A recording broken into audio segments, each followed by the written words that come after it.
if it's a party, I know I slide through. Ain't why me shine with no dime when I slide through. Hey, bitch, I'm elevator high. Yes, sir. What's happening on Why me shine with no dime when I slide through. Bitch, I'm elevator high. And this is the Red Hit. How y'all boys doing tonight? Hey man, we feeling good, baby. Feeling really good, man. What's going on with it? Yes, sir. Yes, sir. I'm your host, Blackberry Lorette. To my stage left, I got the big dog, Big Ant. What's going on with you, Big Ant? What's happening, everybody? Y'all already know what time it is. Strap up. Lace up. Wee! Don't get me fired up, Ant. Don't get me fired up. Hey, you know I stay fired up. And to my stage right, I got the producer extraordinaire. Recently, the new proud owner of owning all y'all asses in the music industry, Night Rider. What's going on with your Night Rider? Man, hey, look here, ladies and gentlemen, boys and girls, children of all ages, cats, snakes, chickens, dogs, prawns, Solo, Lando, Calrissian, Jar Jar Binks, Obi-Wan Kenobi, Qui-Gon Jinn, all of them. May the force be with y'all. Man, look here. I've been waiting on this day all day, but I'm gonna get into it later on. We're gonna get all the introductions out the way, man. Let's get to it, man. Let's get to it. And right up underneath the music producer extraordinaire, we got the Georgia Reaper. Big Will say he bringing back Big Willie style. What's going on with you, Big Will? Nah. What's good, bro? Don't make him slap your ass. Fire that ass up. Fire that ass up. And to his stage left, there's only one coach of coaches. Coach Unchained. What's going on with you, Coach? What's up, y'all? Let's get this baby started. Hey, also don't remember, don't let that constipation slow you down.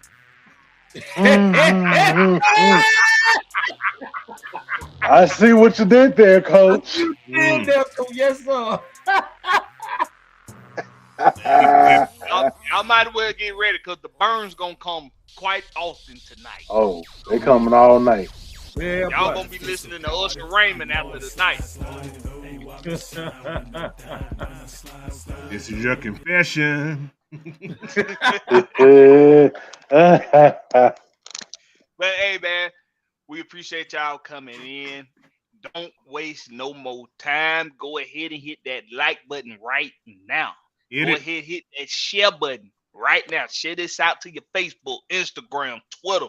This is gonna be a show to watch tonight because we got some shit talking to do, and we ain't talking about talking shit just for kicks and giggles. We got to address some shit tonight, bro.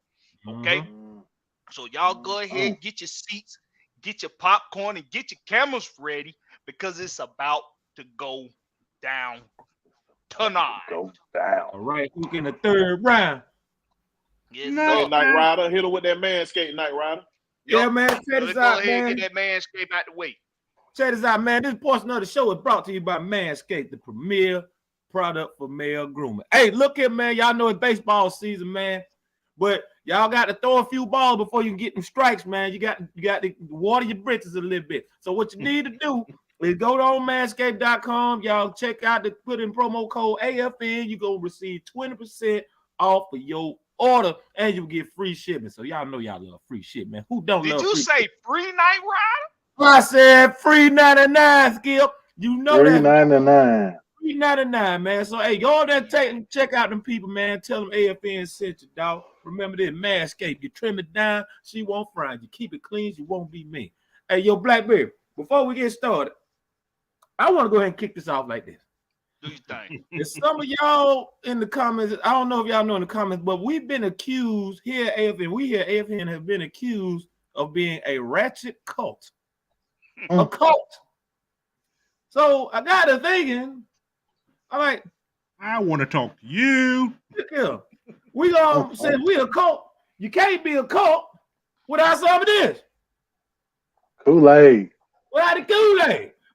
Hey. We do is we such a ratchet ass cult. Then what we do? We finna drink some of the Kool-Aid today. All right. We finna drink some of the Kool-Aid for today. Okay.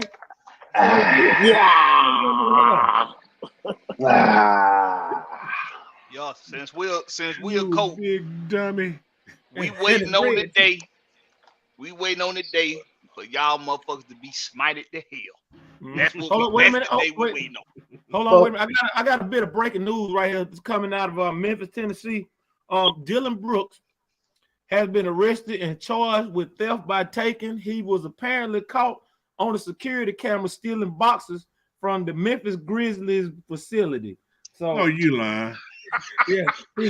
Oh, you know what? You ain't shit. You ain't shit, Night Rider. You ain't shit. How you get fired? He has officially been fired on his day off. He's trying to build a club. You sell a boxes for? Like what? You had me going there. I was like, what? Hey man, that's hilarious. Oh, I got a question though. I'm just, just spitballing here. I may not be the sharpest knife in the drawer, but in order to be a cult, don't we all have to have the same, same mindset? Same mindset,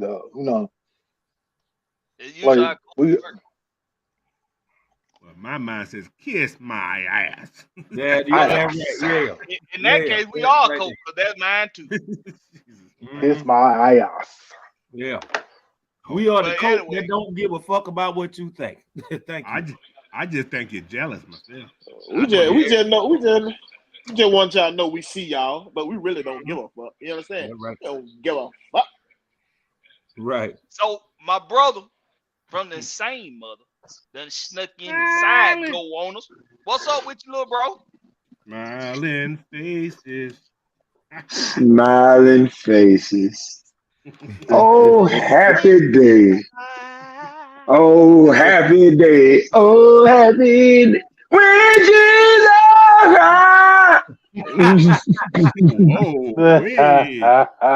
why my tears away? Oh, Lord.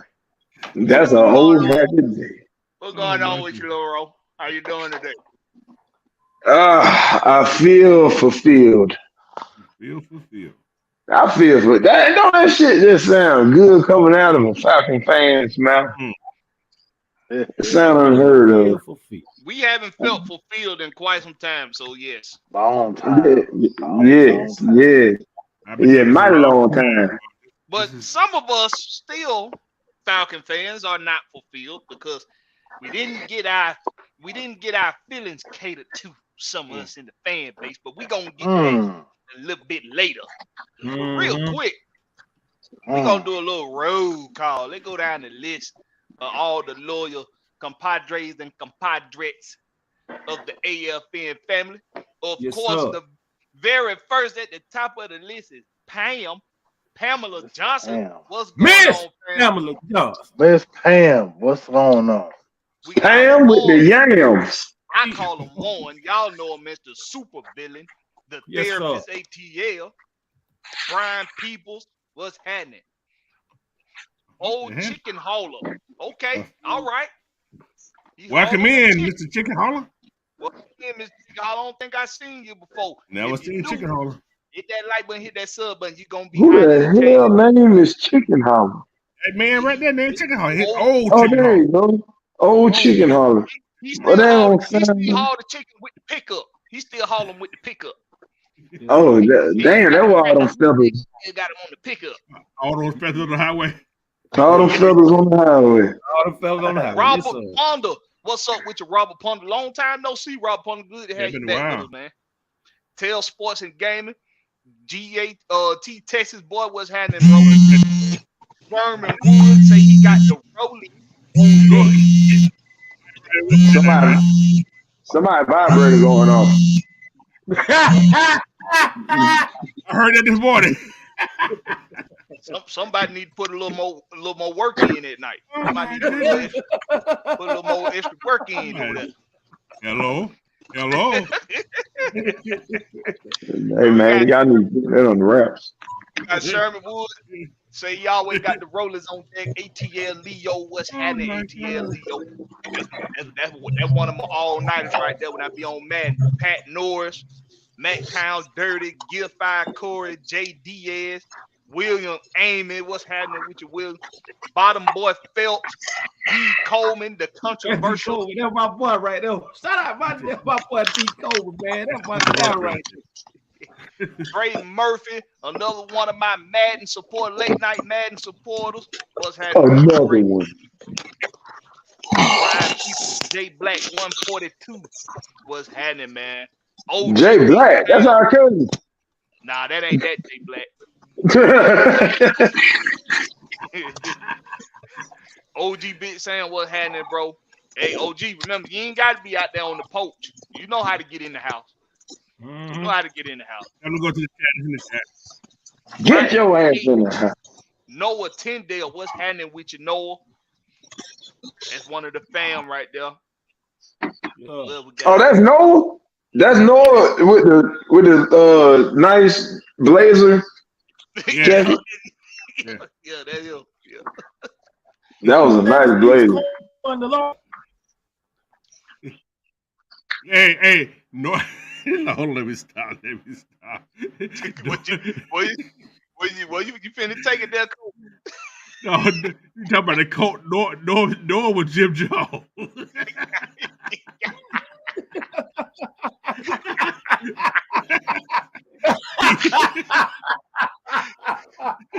Oh shit! That's how they got the coat. That's where they got it from, dude. I'm assuming. I guarantee you that's where it came from right there. That's where it came from, yeah. That's where it came from. I had to put two together. I'm like, how did there it goes right there. There it is right there. That's it. It's your fault. You did it. It's your fault. Oh shit. Got a couple more came in the door. King Richie and Horace Miller. Hey man. All the red and black. You got all the red and black in there. All the red and black. Yes, if you're new to the channel, hit that like button, hit that sub button. We always gonna give you the goods every single week, just the way you like that. All right. Take it.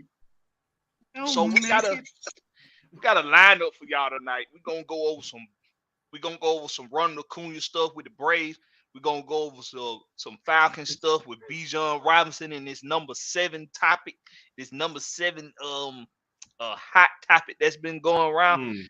Then we're gonna get into some draft talk, baby.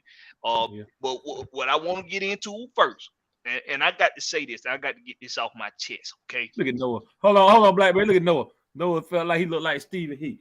No, you don't. Emotional damage. ATL and Wave at 2X. Good to see y'all, man. Appreciate y'all coming through. Oh my lord. But let me get this off my chest about this Ronald Acuña thing, bro. Get it off your chest. For some reason, okay, we got fans in the Twitterverse that think it's okay to target players just because they showboat.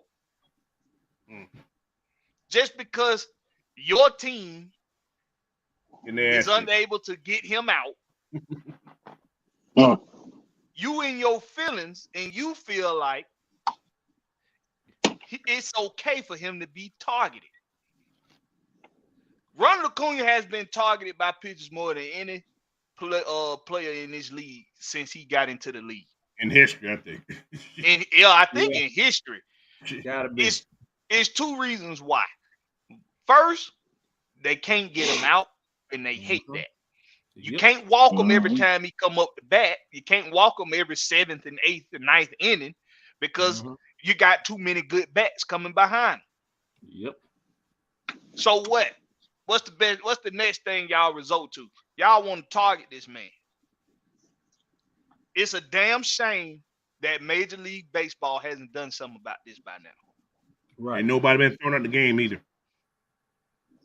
It's a damn shame. Umpires don't do shit about it. The league ain't did shit about it. This man is being purposely targeted by teams, and not just teams within the division. Not just teams within the division. Not just the Phillies and Nationals and Mets. Not just them. We talking about teams around the league are targeting this man. And Brian Slick ain't doing that about it. Now I'm gonna let you touch on that, Will. I'm finna come to you. For the fans out there that think it's okay for this man to be targeted by saying stupid shit on Twitter, like, well, maybe if he just ran the bases and not be in their words, hot dog, because he's showboating a little bit. Wait a minute, hot dog now. You think that means that's a green light for his head to be targeted, for his limbs to be targeted? They trying to take this man's career. Mm-hmm. And y'all sitting up here making jokes, laughing about this shit. Because you mad because your team too fucking sorry to stop him. If you don't want to see him showboating, get him out! Now, Will, go ahead, bro. It's on you. I don't know, man. I think, bro, they jealous of the team having fun, I guess. You know what I'm saying? He's that electric plug at the top. He that one that fire everything up. Mm-hmm. So they can't get him out. The only way they can get him out is hitting him. Mm-hmm. Brian Snicker got to do something, bro. He got to come to the manager before the game. Look, bro, and one of your dudes hit him with the ball. I'm coming after you. Straight up. Just go straight up. Tell him, look, I'm coming after you, bro. If they hit him with the ball, you know what I'm saying, on purpose, I'm coming after you, bro. Straight up. We're going to play it. We're going to play it straight up. We're going to be 100 with it. We can play bean ball all day. Not to cut y'all, but I feel you on that. But because of the kind of guy we know Sneak is, we need a guy on this team like a Andres Galarraga.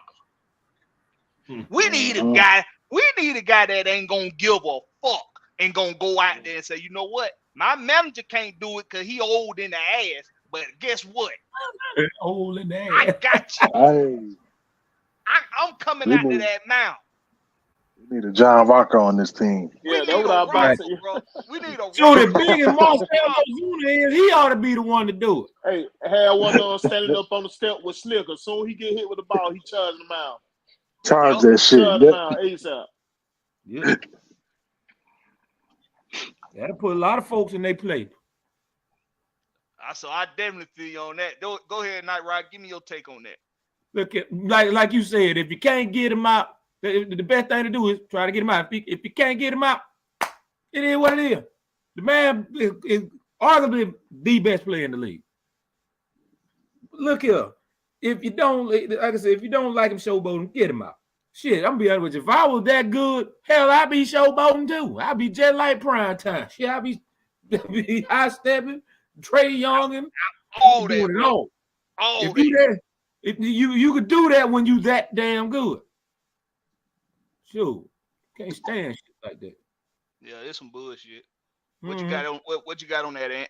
And see, I know it hit you a little different because you pay very close attention to this Braves team, bro. What's your take on this targeting shit with Acuña? All I'm gonna say is they better be glad I'm not on that fucking team. Okay.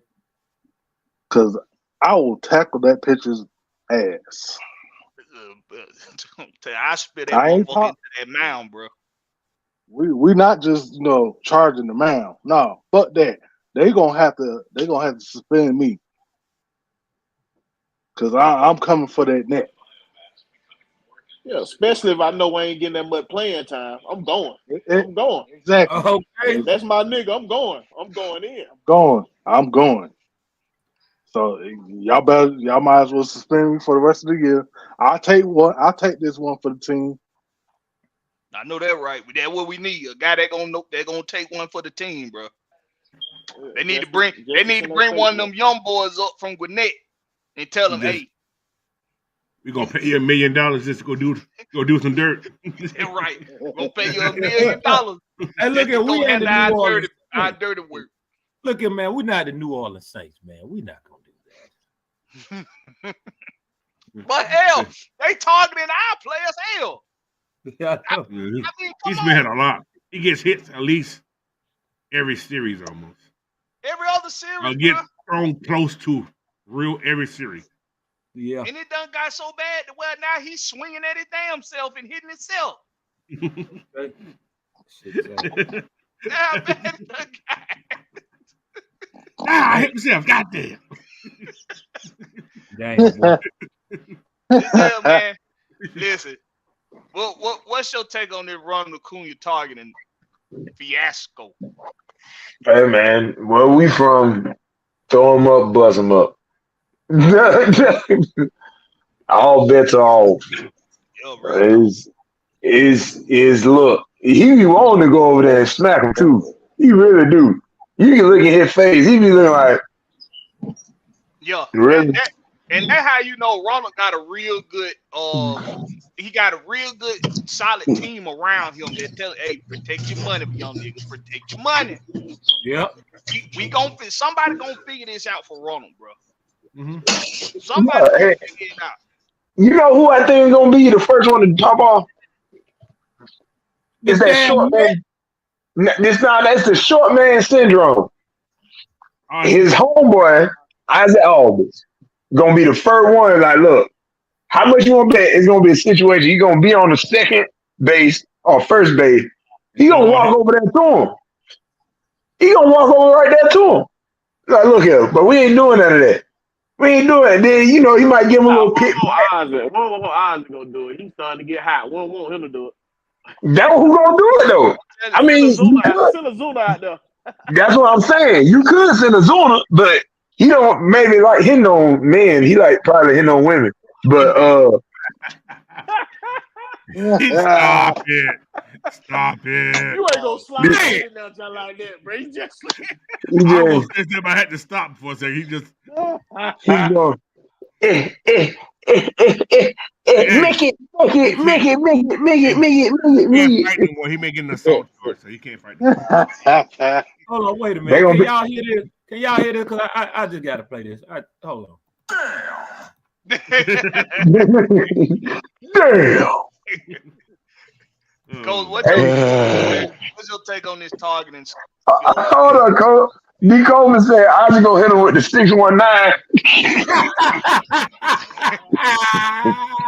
All the way from 619. What he gonna do? You gonna trim him up over the dugout? Over the dugout, yeah. On the fence line. Listen, I'm from the old school. You know what I'm saying? I'm a little pissed off at Snick right now because, you know what I'm saying, we should have been responding to this bullshit, man. This shit been going on for 3 years. That's what we'll This been going on for 3 years, man. This man he get thrown at and hit at least 10 times a damn season. Yep. Hey, we need to start responding, man. We need to you know, chunk it, put together a little. They need to have a little chuck fund to pay some fines and start hitting some of these dudes back. Start going to the mound with these bats and them busting a couple of heads, and they'll stop doing that shit. Can't have no 35 games suspension. You can't take no back to the mound no more. Can't do that. That's 35 games right there. I mean, Coach, well, you can't take it to the mound, Coach. You can toss it from the dugout, though. Toss that. Look, whatever it takes to get the message across, bro. Because this is ridiculous, man. When he got hit the last time, I just knew that boy's shoulder was broke the way that shit sounded. He hit him hard. He went there. You know what is it gonna take for him to get his face cracked or some shit like that for them to do something? They get hit in the face a couple years ago already. They hit him in the head. They hit him in the jaw, I think. Yep. Yeah. He done got hit in the jaw. He done got hit on the wrist. He done got hit on the back. He done got hit on the shoulder. He done got hit on the hand. I mean, damn, man. What is it going to take for us to just, to be like, fuck it, and just do something drastic for them to get MLB attention? On his hand, going right to that damn pitcher. That's what they're going to take. There's a way you can do it. You can swing that bat and let that bat go. Right. Exactly. I know, right? Let it fly. It slipped. And They have no power on my hand. That's what some of these crazy ass fans saying, bro. They saying what he the only one still flipping the bat after he hit a home run. yeah. He the only one still watching his home run before he get to first base. What? He the only one ain't. skipping the base. Man, Black Bear, we got to see how old are them fans who saying it. How old they are. No, they're it ain't. Hold on. It ain't that old. You know they're young as fuck. It ain't even that. No, it ain't even that. They just ain't his color. I was just That's what it is. Yeah, that too. I'm just saying. Listen. Check color tone. Acuña is this era's Ricky Henderson. Exactly.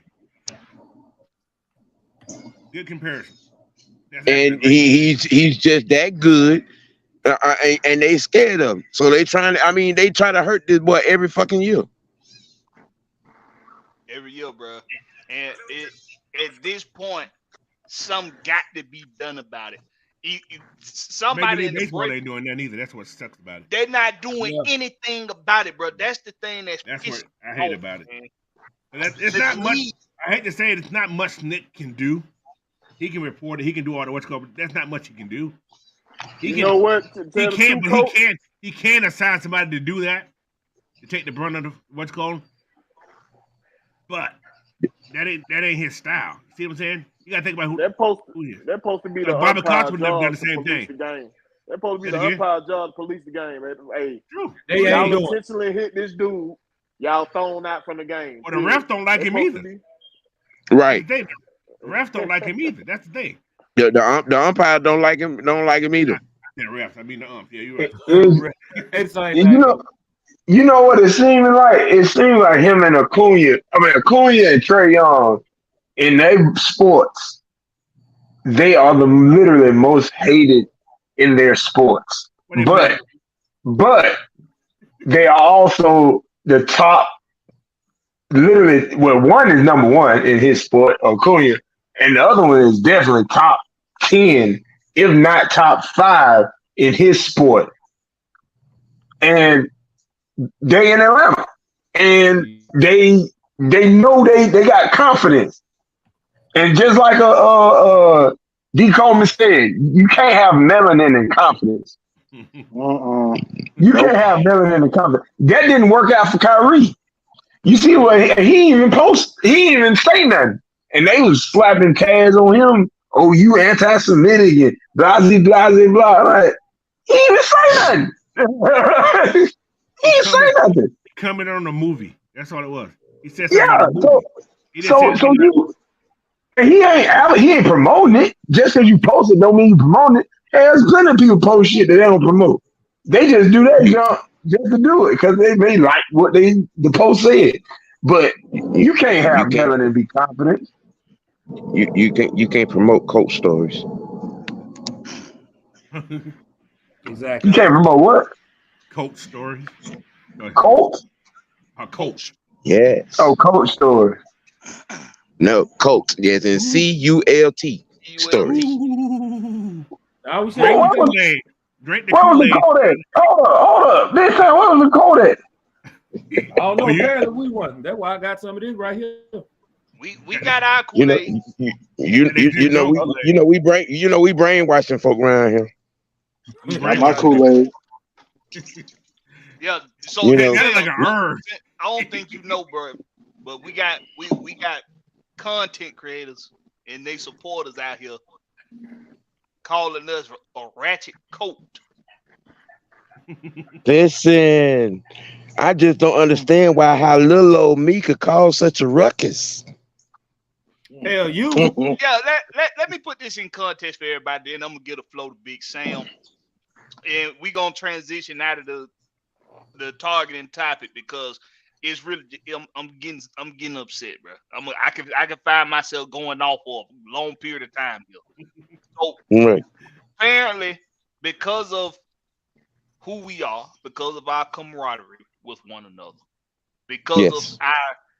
of how entertaining we are, and at the same time knowledgeable about this team, the Atlanta Falcons, and knowledgeable Preach. about the game of football, and because Well, we cater to your feelings, and because we don't cater to your little tender hearts, we got people out here calling us a ratchet quote, and these they words now. A ratchet coach. Dude's name is mhm. Javier. He was on Twitter.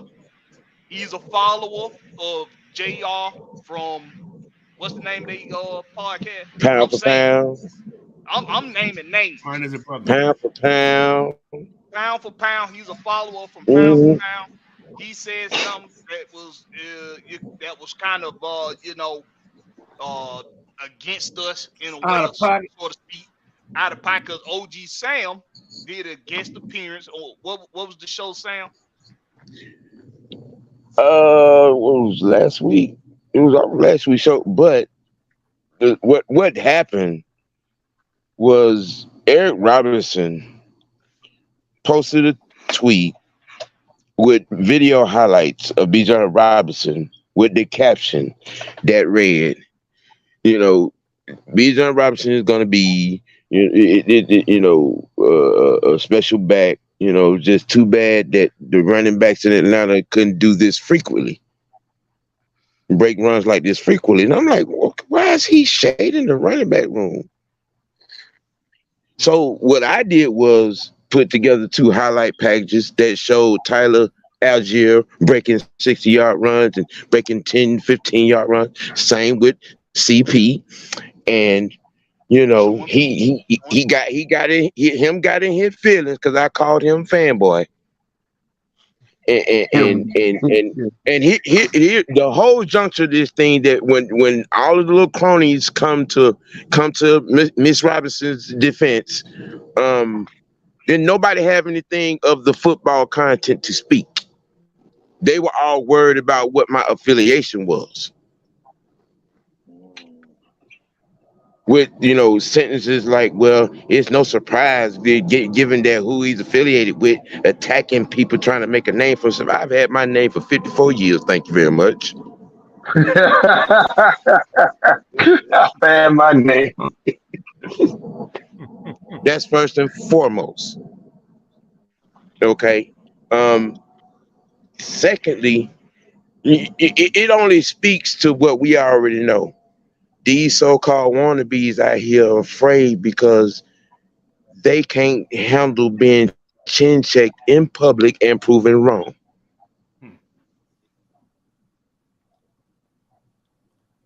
Mr. Robinson was called to the carpet, checked, undressed, and given an Heimlich remover, choked with his own thumb by little old me. Them dirty draws. And his little pom-pom friends decided they gonna get in their feelings and want to defend him. Well, as you people, it was a whole lot of estrogen type things that went on yesterday. It really was. And it is just surprising. A little old me at the bottom of the totem pole, you know what I'm saying? I come in and, keep security and turn off the lights, and the conglomerate and everything, keep everything good and clean. So, the guys, y'all can do y'all thing like y'all do every Thursday. I just stated a fact with a real stat, with video documented evidence. Ain't that what we do? What we do. That's not what they do. Now you supposed to be some, somewhat high-end type content creator, and you can't have an adult football conversation. I mean, you supposed to be that guy, ain't you, Mr. Robinson?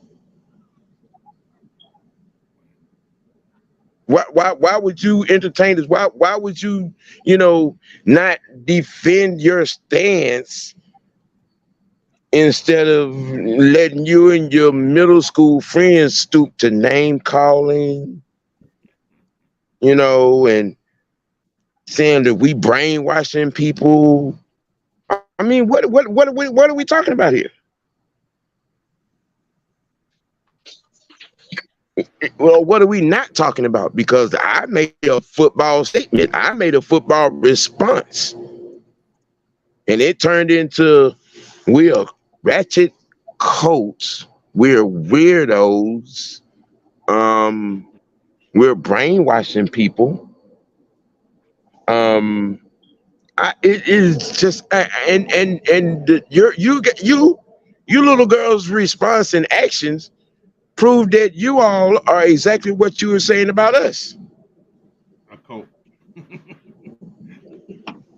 I'm sorry, I might have said something just a little bit too intelligent just then. You all How dare you, How dare are you, actually Sam? what you're saying about us. But you get somebody else to do your dirty work. You scared to come to the carpet, bruh.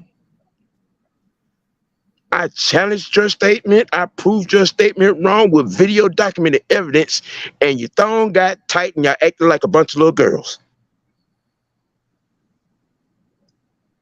Right. Now, excuse me for being, somewhat. I mean, I think I am smarter than a fifth grader. I don't know when you some of make them questions on that TV show. I ain't know the answer. when you make statements like such as that, and then there's documented evidence to prove you the contrary. Just be grown and say, oh, what, you're right. That's not a true. I put that in the wrong context. It would have been just that simple. And you know what? What Brian people just said right here. They threw a rock and hit their hand. That's exactly what we're talking about, bro. Listen, there's an open invitation on Thursday nights on the Rex Pit. Listen to the title of the show. Listen to the title of this show. It's called the Rex Pit. I welcome anybody and everybody that want to come and have a talk with us about anything. You got something you need to get off your chest. You don't like how our content flow. You don't like something about us. You can come on the Rex Pit and you can state your grievances right here. T-Rex. And we are more than willing to open up. We more than willing to have a conversation about this shit. On camera, it don't matter to us. It was a two-piece, and he couldn't get up off the mat. Down goes Frazier. It was a two-piece. It was a two-piece. I hit him with a Tyler. I hit him with a Cordell, and he went down like a sack of bricks. There's no reason to be shading the running back room with a guy that has not played not now NFL down. Showing stuff that he's doing against Big 12 defenses and saying that the running backs in the Falcons locker room weren't able to do this frequently enough. I'm sorry. Tyler ran for a little over 1,000 yards. Cordell Patterson had over 1,100 yards, all-purpose yards, receiving and rushing. And, he had some devastating runs. He trucked some folk, on his way to some of his 15, 20-plus yard runs, and things of that nature. So to make a plan. Let me jump in here, man. Cordell Patterson, the one who actually jump-started that running back room. They started seeing this man trucking folks and jumping over folks. Guess what they started? Hold up, bro. We gotta stay up with Cordell Patterson, man. It's a wide receiver out here doing this. This is a wide receiver out here doing this. And 6'3", 234. They keep looking at Bijan Robinson as a fucking running back. Did you not hear what Arthur Smith said? Bijan is not just a running back. So they let you know what he finna do. Both of them backs finna give y'all hell. Both of them. And I was one of the one that wanted them to get one of them Georgia rushers. But once they got Bijan Robinson, and I did my film and started thinking about how Arthur Smith used to do all that play calling up there on Tennessee with them two backs. They forget that Tennessee had two backs. Yes, they had two backs. It wasn't just Derrick Henry. Yeah. They had two backs. Go do your research. Now watch what he do to you. Watch what he do. Watch how he lined John Smith up like that too. What? John Smith was coming out the backfield. He was a Cardinal Patterson. On sweep. He would get sweeps out the backfield at a tight end. Sweeps. Come on, man. Y'all open your minds up. Open up. Tight end in the round. See, a lot of people don't seem to respect Arthur Smith's scheme utilization skills. I'm sorry. I think I said something else smart again. Let me say that one more time. People do not respect Arthur Smith's scheme utilization skills. Now, what that means, boys and girls, that he uses his things in his scheme a lot of different ways from a lot of different positions. You heard Calais Campbell said Arthur Smith's scheme is one of the most difficult schemes to dissect. He said. Pay attention. People are saying things of the intelligent nature and you're missing it. Now, but I'll get back to my cult nature. And the thing is,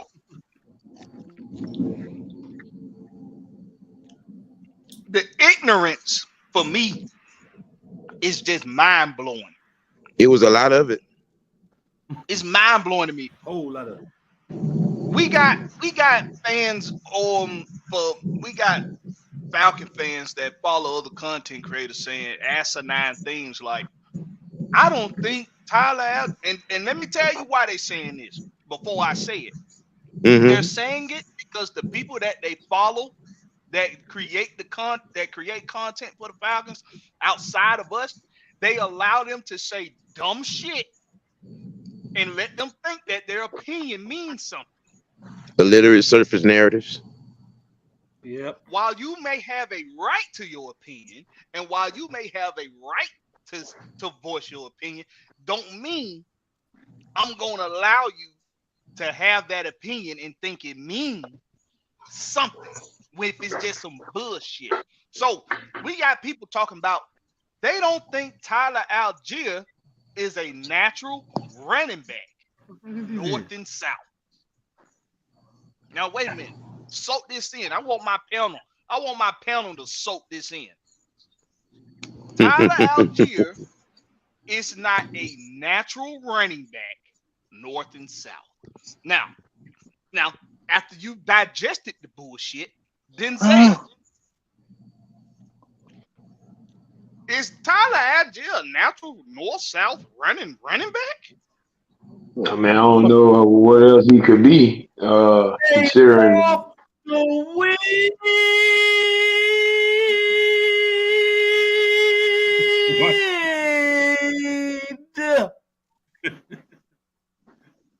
the hell was that? That was Night Rider. Night Rider. Because whatever they smoking, I don't know Put what that it pipe is. down. Pipe down. But it ain't That was shit. that was meth. That was meth. That had to be meth. Hey man, this opioid epidemic is going crazy in Atlanta. Jesus Christ, have mercy. Lord, have mercy. Oh my God. Jeez, it's going crazy. That boy done put fentanyl in the meth. But yeah, he was on the toilet and had a good time. Had a bad time on the toilet. It was coming out very hot. Constipated. Yeah, it was a hot one. Hot. but yeah, man. I don't know how else can how big is Algier? 5'11", like 5'10", 230 pounds. Ain't that big. Baltimore, boy. 220. 220. So you tell me when you ever seen somebody of that size, that small, that doesn't run north and south.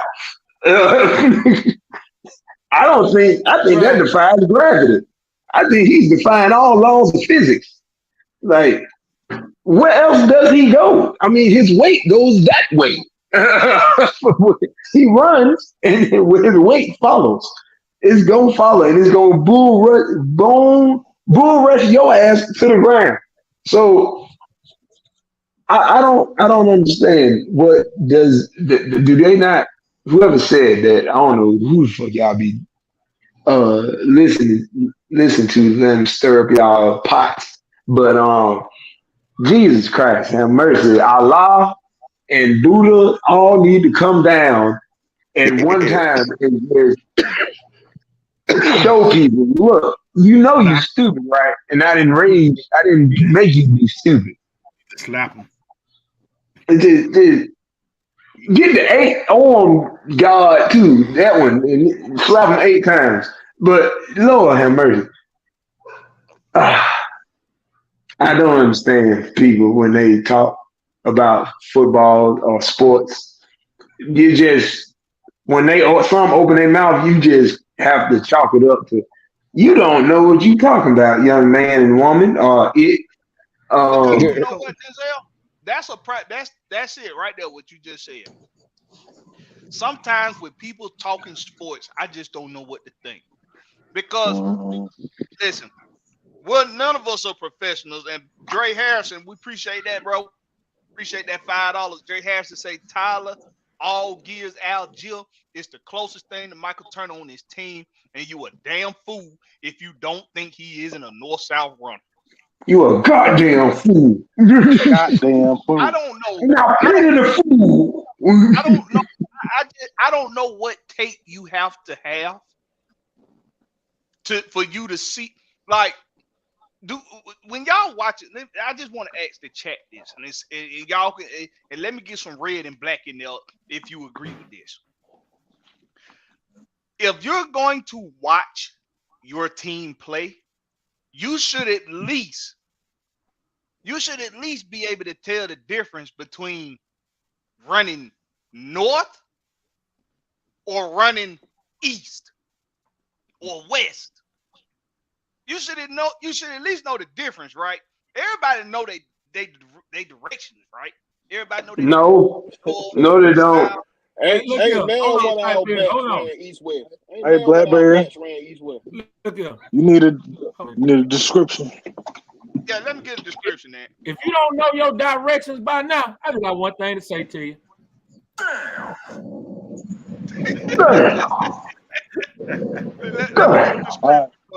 So, for all those who don't know, this is north and south. Straight forward, straight back.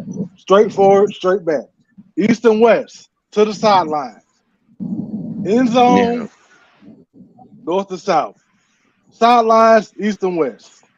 Come on, guys. We gotta be part of this. You know, there is 3 years worth of tape at BYU of Tyler Algier running north and south, running over folks. Let me speak on that. If you guys don't know stats from these two guys in their last year of college, Tyler's numbers were better than Bijan. His number was better. Receiving, rushing, touchdown. What the comparison at? I'm curious. He's not natural. He's not natural. His numbers are better. I don't get Coach, it. wasn't Tyler number 2 or number 1 in touchdowns? And I think Bijan was they were 1 and 2 back to back. Were they not? 23 to 18. Yes. Tyler had 23. Bingo. So you got you got both of them. Both. And what do you need to win games in NFL? Oh my God, you need touchdowns. Come on, man. Make it make sense. This man, they done. Can I tell a Tyler Algier BYU story? Please indulge me. I think it was his sophomore year, and I'm just in this particular set. I'm just flipping through channels, just looking to see what games I can catch, and they were playing Fresno State. And when I came up on the game, it was 39. They ran a toss sweep on 39, and he bent the corner on the linebacker, and it was a train wreck. And moving to the next level, I don't think that safety wanted any part of him. Oh no, business decisions. So I got a little comfortable with this. I'm like, okay, let me check this out. See what this. Because running back looks pretty good. So their next position, when they got the ball back again, in the next possession, they ran the ball 3 straight times, and it wasn't to the edges. We talking about A gap, B gap, on the left side of the center, on the right side of the center, and he wasn't being stopped until he got to the second, third levels on all those plays. He was dragging linebackers. He was running over safeties. Mind you, I ain't said nothing about it. Notice what I said, not to the edges. A gap, B gap. Okay. Just like you did this past season with the Falcons. And one more thing about that was he hadn't got to his senior year body yet. He was only 213 at the time in his sophomore year. So he gained them 10 pounds over those 3 years. Oh, this statement, Bijan starting. Hey. He was drafted at 8. Come on, man. Don't think about the draft. Hold on. Let me ask Champagne a question. Why does it matter? Why does it matter? Why does it matter? We had a top 3 rushing attack last year. Why should it matter who starts? You know why it matters? Because of the jersey number that he wears. That's why it matters to him so much. And it's gonna make the fan base feel good about the draft pick. It's gonna make them feel good about it. Well, they both finna get carries, bro. This thing about him playing is based on fantasy. That's what it's based on too. Well, what I will not allow, I'm not gonna be like the rest of some of the other content creators out here and let y'all pin 2 teammates against one another, because that's what y'all motherfuckers is doing. You're pinning 2 teammates against one another just because they play the same position. You got one guy that's just now coming in the league. You got one that's coming in the league, and you got one that's already done proved what he's capable of. Hold on, wait a minute. Time out. Wait a minute. Time out. Yeah. I'm gonna read this aloud for those of you all who are vision impaired. Algier proved that he doesn't have to be the practice squad. That man out number 2 back. He didn't prove he should start over CP3 either.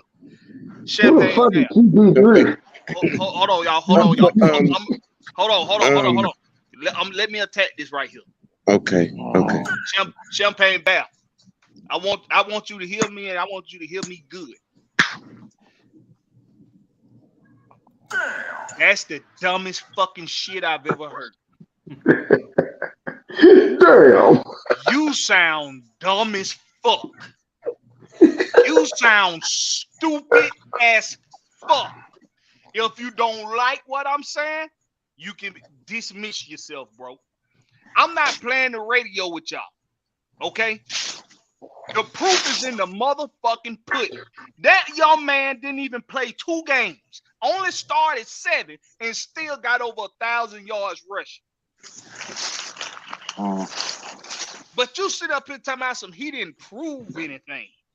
Let me tell you what you done proved. You done proved that you're not worthy of me paying your ass any more attention after today. You can comment down in the comment section. You can IM me. You can DM me. And you can whatever. Hey, you can be in here, you can watch, you can support us. I feel you. We appreciate the support, but you sound dumb as fuck. Your opinion means nothing. It means nothing because that's the dumbest fucking shit I've ever seen. Now, since we've spanked the baby, we need to tell the baby what the baby has done wrong. So, this is where you go wrong at, my brother. Excuse me, Big Sam, may I? Go ahead. Appreciate it. He's still saying dumb shit. Where yet?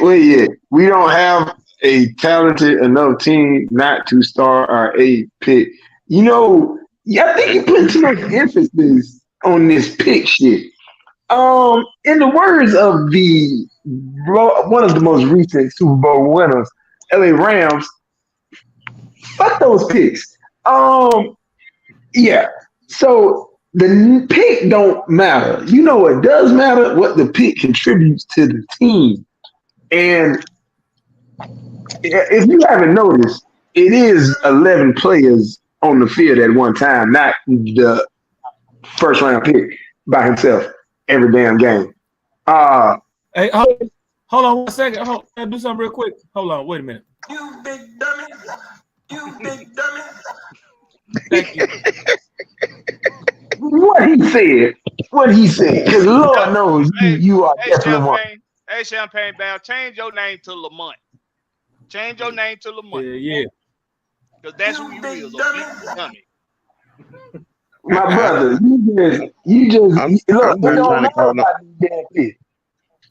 I'm not trying to call no grown man Champagne. Yeah, okay. Drake started that shit, but you ain't liking with the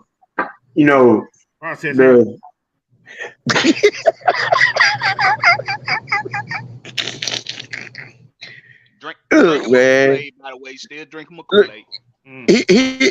Here's what else that makes that statement just out and out fraudulent.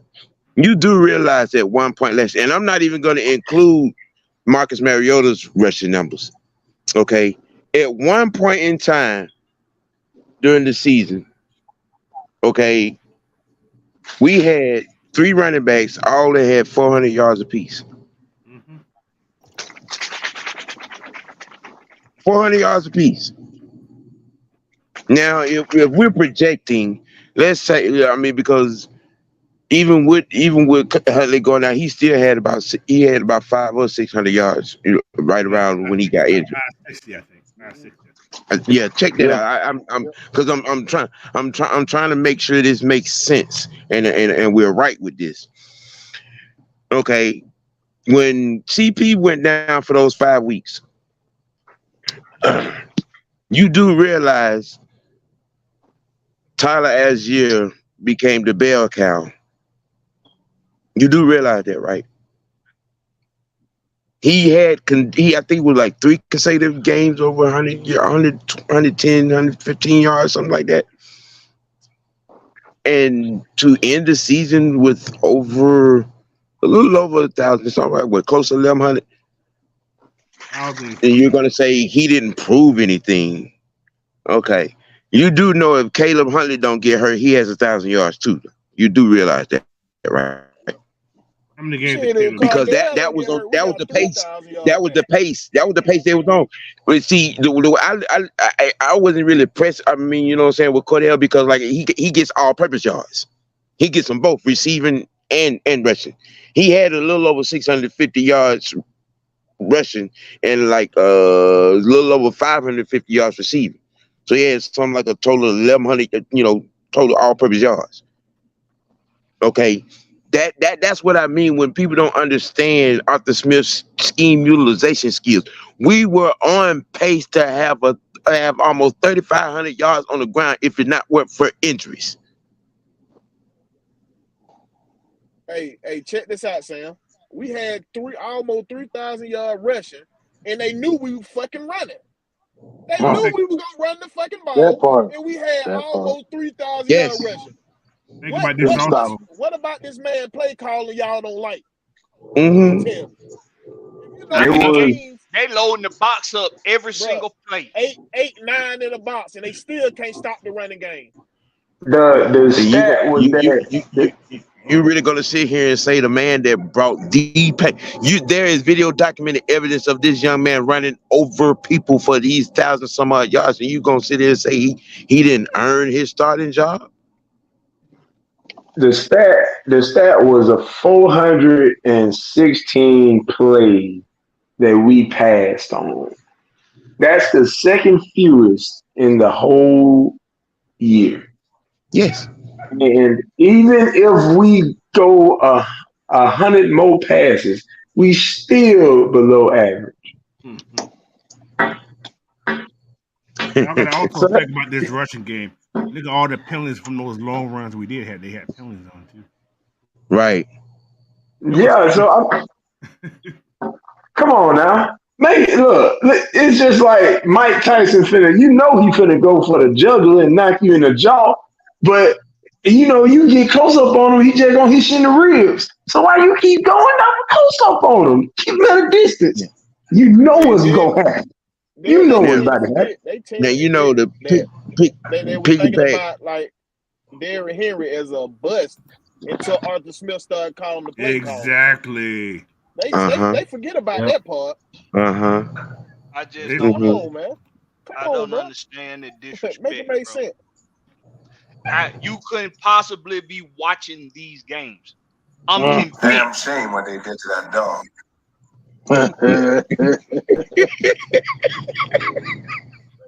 I'm convinced. Y'all some of the stuff that come out some of y'all mouth, you couldn't possibly be actually watching these games. You're not watching these games, bro. Yeah. You want them people that turn the game on, and it's just in the background. You just turn your head to look at the score every so often. You couldn't possibly be watching these games. I heard somebody at the cooler talking about it. Or you heard somebody at the water cooler. At your local water cooler or watering hose. At your local watering tavern. That's where you heard somebody talking. And one more thing, you didn't see no highlights because they don't show Falcon highlights. So you couldn't possibly be watching these games, because if you have been watching these games, you'll see Tyler Algier pummeling over defenders, north, south, Ronald, naturally. You want to know what's natural? Busting somebody in their shit. That's what Tyler Algier did every. Hold on, wait a minute. Highlight that comment. Yeah. I see exactly what you're saying. Yeah. Highlight that comment at the bottom. Yep. I wonder who the fuck is CP3. First of all, let me tell you something. CP3. Hold on, wait a minute. That nigga's in. He played basketball, though. He played basketball, right? He's hold on, hey, hold on. Let me add it. I think he's talking about the wrong sport, guys. He's talking about the wrong sport. He's talking about basketball. You talking about you gotta be talking about the wrong sport, y'all. I don't think he'll start over CP3 neither. I mean, that's a point guard. He's like 100 pounds more. Hold on, y'all. Hold up.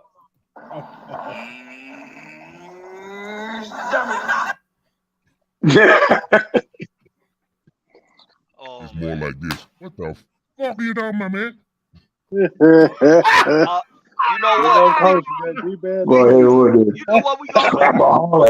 You know what we gonna do for Champagne Bell? We gonna let the chat have him, because we got the D. Colemans and the I know Drake they're Harris. alive right now, boy. We got all them in the chat to take care of him. Let's not give this guy any more. I'm not giving this guy any more airtime, okay? D. Coleman, the chains are off. The chains off, D. Do your thing. The chains do is off. Thing. Dre Murphy, do your thing. The chains is off. Oh, yes. I forgot about CP. That's CP3. That's CP3.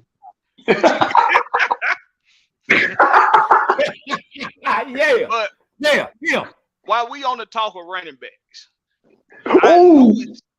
our newest running back has acquired the number 7. Now, I'm going to go around the horn with this. All right, we're going to start from the bottom, work our way up. But I see a lot of people on Twitter trying to come to his defense for some reason. Like all of a sudden, when this happened, people felt like, oh, let me tell you why he gonna get that number 7. We don't need you to tell us why he getting shit. This dude done had the number 5 all his little young career. He's had the number 5. Even in Arizona in high school, he had the number 5. This number 7 stuff, it ain't a jersey number he had all in college. He didn't have the jersey number in high school. He went pee-wee playing with the number 7. He's getting the number 7. This is something that just done came about. Stop trying to come to his defense. He don't need to be defended. We gonna give y'all our takes on this jersey, this number 7 jersey stuff with Bijan Robinson, okay? And we're gonna go around the horn. Now, OG. There's a lot that you got people on this side. They should have retired Michael Vick's number years ago. And you got these people on this side. He gonna be better than Michael Vick. And then you got these people in the middle, which I think is us. That's like, I would just wish both of y'all shut the fuck up. Right. That's all right there. That's all right there. I mean, OG. Then we're gonna go around the horn. OG, give me your take on this, man. I'm sorry.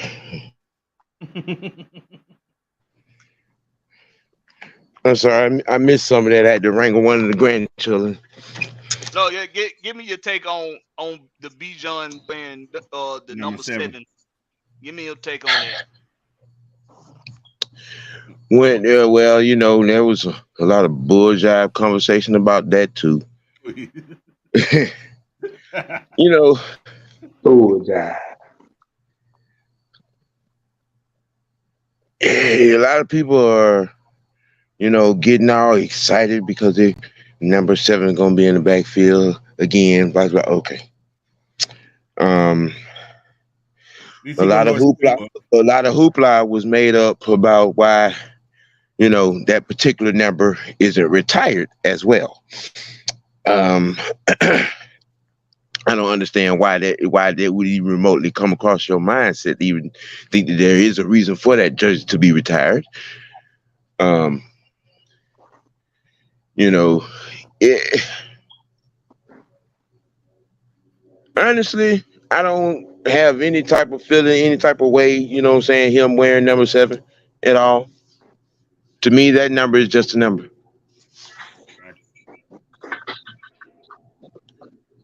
Okay, that number is just a number. People, you got to get over this delusion that there were glory days when this gentleman was at the quarterback position here in Atlanta.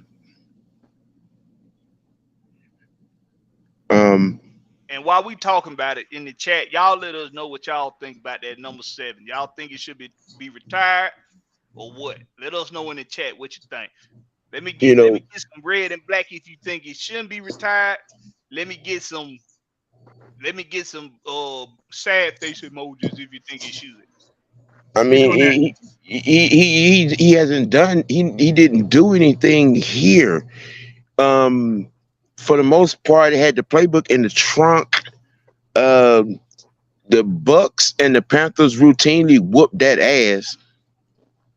And when he did get the chance to get on the big stage, he had 3 egregious turnovers in that 2004 NFC Championship game, made Brian Dawkins look like he was wearing a Falcon uniform. Superstar.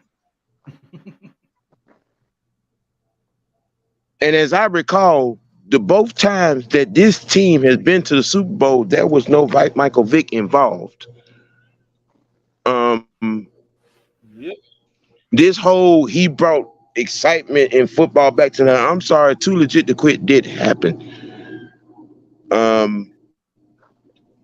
We did go to the Super Bowl in 1998 before him. He did not touch a Super Bowl appearance. And before y'all even get in the comment section holler about what he did in Green Bay, let me set the record straight on that. He didn't. The defensive special teams won that damn game. That's right. I said it. And there's video documented evidence to prove it. So don't even try it.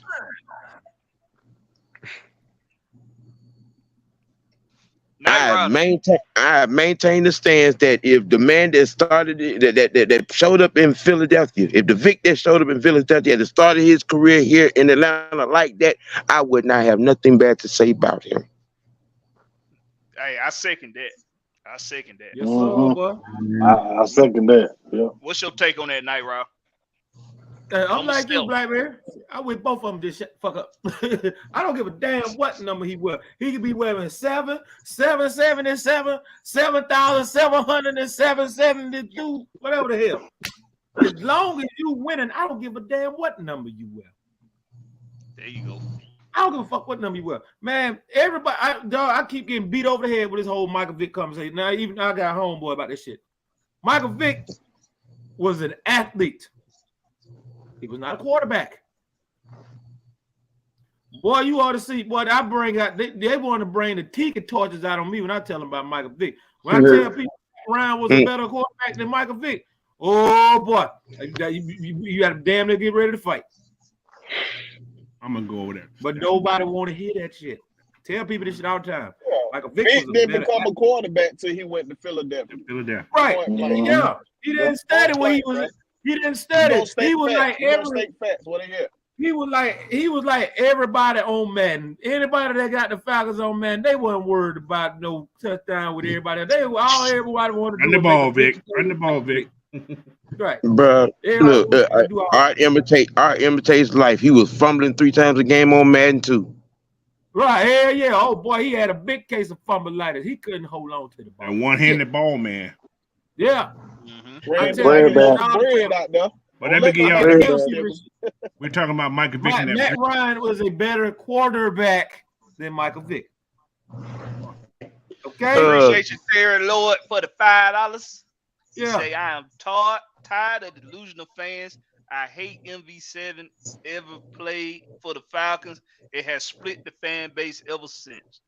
I appreciate that. I wouldn't go that far. I wouldn't go that far now. Now you. I mean, that's your opinion, but I wouldn't go that far and say I wish he never played for the Falcons. Pump your brakes. I do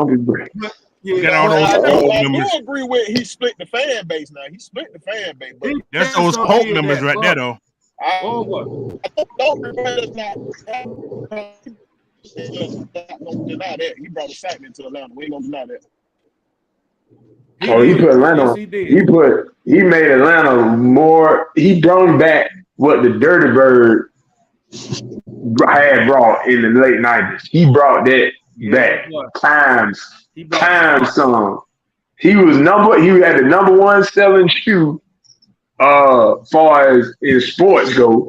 And jersey. He was on the Madden cover. I mean, he had his own video game.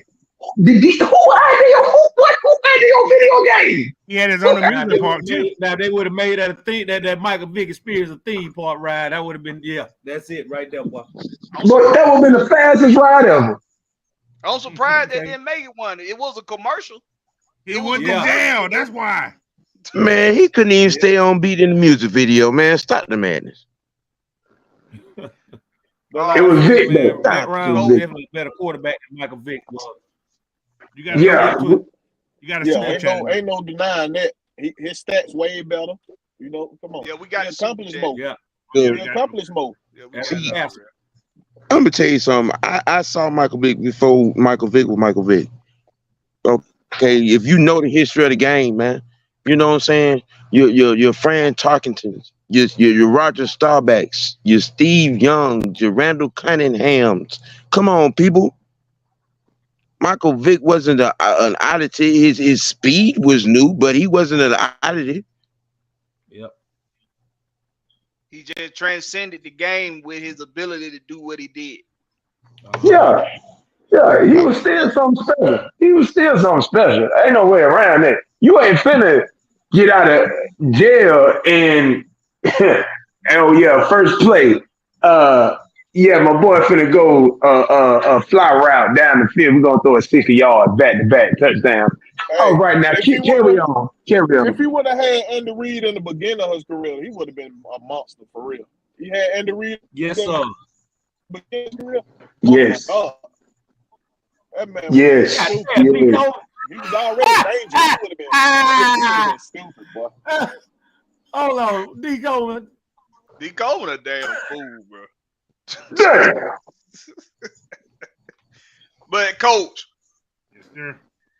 What's your take on this? Bijan getting number 7. What's your take on it? Well, I don't care. To be honest, I don't care. You know, That makes 2 of us. Mike Vick, yes. Who didn't like Mike Vick? He was a star in his own making. See, however, it's a number. Who gives a damn about a number? A number don't make a player. That's just straight in. You can have any damn number. If you're superstitious, yeah, it's gonna make your problem, but it's a number. I don't give a damn he had 10. Does it matter? As long as he come in and produce for this team, I don't give a damn what them have. He can have 55, they let him wear it. You know what I'm saying? Right. You know, I don't have nothing to say on that number. That number is just a number to me. I don't care. But for all these Vic fans, I'm gonna go back to what Sam was talking about the playoff. How he did great in the playoff game. He was 13 for 25 for 117 yards and 1 touchdown pass. Defense won that game. And Jay Philly kicking 3 field goals. We got a touchdown from Duckett. You had a touchdown from Sean Jefferson. That's it. Mm-hmm. And then went to Philly and shit the bed. All right, boo-boo. How about Let them what T.O. What's your take on this on Bijan getting the number 7? Oh man, like y'all, I'm just gonna say, like y'all saying, it don't matter, bro. Like, first off, Arthur Blank don't retire numbers. Period. He don't retire numbers. He already said that. They put you up in the Raptor. That's what they do. You know what I mean? So whoever, if the player come and perform for another, it is what it is, bro. I don't care what number you get. Just come put some points on the board. Points on the board, butts in the seat. You know how I do. I got one more question about that. Did anybody complain when Koo had the number? I was waiting on my turn to say it. My bad. Go ahead, Smiley. My bad. I was waiting on my turn. I'm like, this nigga just had it last week. Go ahead, Smiley. My bad, brother. I guess they ain't care nothing about that because he was a kicker. I guess that's what it was. Oh, you can't be Asian big. I mean, what makes it okay though? Why is it such a big deal now? I mean, Cool, what is their number? What, 2-3 years? Yeah, they kicking the hell out that ball. And you didn't hear a big fan nowhere saying nothing. They said nothing. Only because Cool got that swag to him. That's the only reason. Cool got a swag to him. He got that swag to him. Like, oh, he cool. I think it's one of those suckers like that stole his shoes too, who on this track probably. Hey, y'all need to stop breaking in that man's car and stealing his shoes, and you're gonna end up, swimming with the fishes over there in China, messing around with Cool in them shoes, man. How about it, Ant? What's your take on Bijan getting the number 7? Man, I don't care. If you get number 7, so what? So the fuck what? Look, let me get this clear. Was Vic exciting? Yes, he was. He was a poster boy when he was here. His face was everywhere. He was the man. But it's just like everybody been saying, he didn't translate into the quarterback that we needed until he left to go to Philly. No, he went to jail first. Say that first. He went to jail, then went to Philly. You know what I mean, Coach? I'm being an asshole. He got traded to Cell Block 32, and then got traded to 64789. That's his number. Denzel, how about it, bro? I mean, I also am with the squad on this one, and yeah, I don't give a fuck. But put it in layman's terms, uh, hey man, you know what the whole headline gonna be though? Close to game 5, week 5, week 4, maybe week 6, no later than week 7. Number 7 in the backfield again is electrifying the fans in Atlanta and bringing fannies to the seats. They are on a roll. Oh, that number 7. It's something special about it when it's in the backfield. Oh my God. He has 6 touchdowns already. All-purpose yards of 660. He's gonna break a record. Oh my God. That number 7. Shut the fuck up. But this gonna be the kicker of it. He has 600 yards. Algier has 700.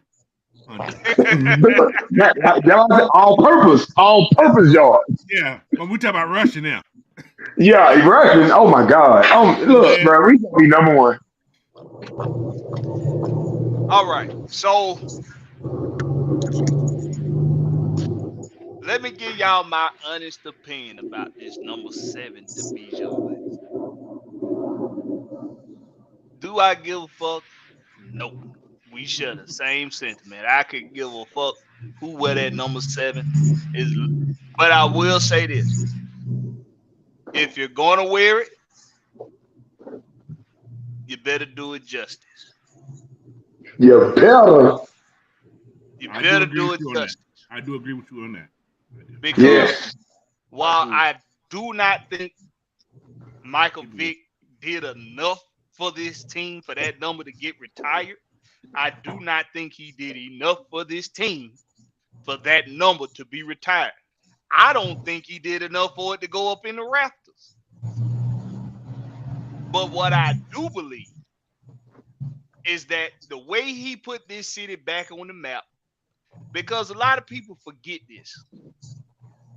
That 98-99 Super Bowl, that shit was embarrassing. From the day before to the game after. I mean, it was one of the most embarrassing moments in our franchise's history. That Super Bowl weekend and that Super Bowl against the Denver Broncos, it was embarrassing. And something that the Falcons is good for. We've been good for bouncing back. They bounced back from the primetime days when it was the primetime show. They bounced back with Chris Chandler and Jamal Anderson. They bounced back, put the team back together. They kept that identity of being a hard-nosed, smash-mouth team. Dre Harrison, appreciate that $5 again, bro. He said, depending on if Bijan is a star off the field as well as on the field, this could be a marketing move to wash over the issues of Vic. Exactly what it's going to be. And we appreciate that $5 too, Dre. You make a good point there, by the way, because that's exactly what it is. But this team has been good for bouncing back. Michael Vick, he put this team back on the map. He gave us the eyes on this team for us to be relevant within the NFL once again. It didn't take long. See, people also forget this. Vic was here when Chris Chandler was here. Back them up. On the bench. A lot of those, we need a top 10 draft pick. We need a top 10 quarterback. We need somebody that's going to come in here and save us. Even your favorite Atlanta Falcons, Michael Vick, rode the bench. Chris Chandler didn't get hurt. Vic would never hard play either. Nope. So when somebody get that number 7, and I ain't even talked about what he did as far as the electric scrambling plays and being able to throw the ball damn near the length of the field and going up to Green Bay and beating Green Bay in the playoffs for being the first team to do so. And he was at him. I ain't even mention all that because we know this. We know what Michael Vick did. It was electrifying. He was the Rock Dwayne Johnson of the NFL at the time. Mm-hmm. Yeah. It was electrifying. And because of his abilities, because of what he did, the number 7, if you're going to wear it as an Atlanta Falcon, you better do it justice. But should it be retired? Hell no. Should it be put in the rafters? Hell no. I don't know about that second one, but okay, continue. Steve Barkowski number's not retired. Put his name in the rafters, but don't put the jersey number in the rafters. You got to put both in the rafters, the name and the jersey. Oh, you don't. He's in the Ring of Honor. He's in the Ring of Honor. It's not like they're not honoring him. He's already in the Ring of Honor. Oh yeah, then it's in the as far as I'm concerned, the shit up there. I can't reach it. So all I know is retiring that number don't make no sense. Nah, no. Now, let's say 2016. Let's say we win that Super Bowl. Number 2 is retired as soon as he's no longer a Falcon. Oh boy, that boy can't do no wrong. That boy can't do no wrong. But even after the fact, arguably, you can even make the argument that he should have that number retired before Michael Vick had number 7 retired. And most definitely. Most definitely. As far as Bijan wearing the number 7, I could give less of a fuck. I couldn't give less of a fuck. I couldn't care less. As far as I'm concerned, Young Way Koo could have kept it and kept kicking 55 yards. Right. Because he was doing it. He was doing the number justice. So, listen, those of y'all that's just so hot about the number 7 still not being retired, get over it. Get over it. And those of you all that Bijan gonna be better than Michael Vick. He gonna do that. He gonna do better with that number than Michael Vick did. You ain't got a crystal ball. You can't tell the future. You ain't Nostradamus. You ain't Miss Cleo. You don't know shit. Call me now. It's been plenty of players coming to this league and have all that hype just to disappoint y'all. Let the motherfucker take a snap first. Vic Beasley. Kajana Carter. Oh my God. Vic Beasley. Take a damn snap first. Now, Steve Walsh. We're gonna take a little brief what they call it? Intermission. We're gonna take a little brief intermission. Okay. We want to thank everybody for coming through. If you haven't done so already, hit that like button. And do us a favor too, share this out to your social medias, to your Facebooks and your Instagrams and your Twitters. Share this out, okay? Because we all about giving y'all the goods, okay? I ain't gonna do no like count. We don't need to do one. I'm in a mood tonight because when I go ahead. When I see players like Tyler Algier getting disrespected by his own fan base, it's sickening to me. Because that boy ain't did nothing but go out there and bust his ass. get 1,000 yards.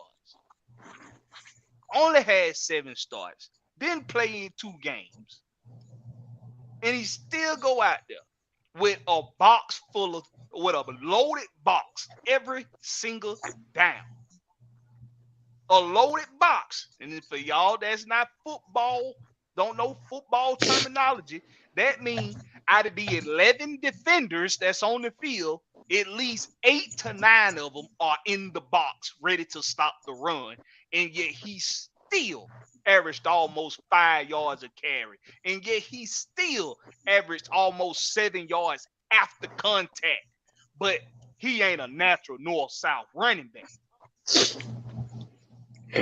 He ain't a natural running back. See, when y'all piss me off, I got a pin. The pin ain't never in the damn grenade. It's always out. So when y'all piss me off, you ready for me to throw that bitch. Stop disrespecting that man. Stop it. What's happening, Ant? Let me throw another wrench in there. Remember, he ain't good enough to start either. I'm gonna just leave that right there. I'll be right back. He just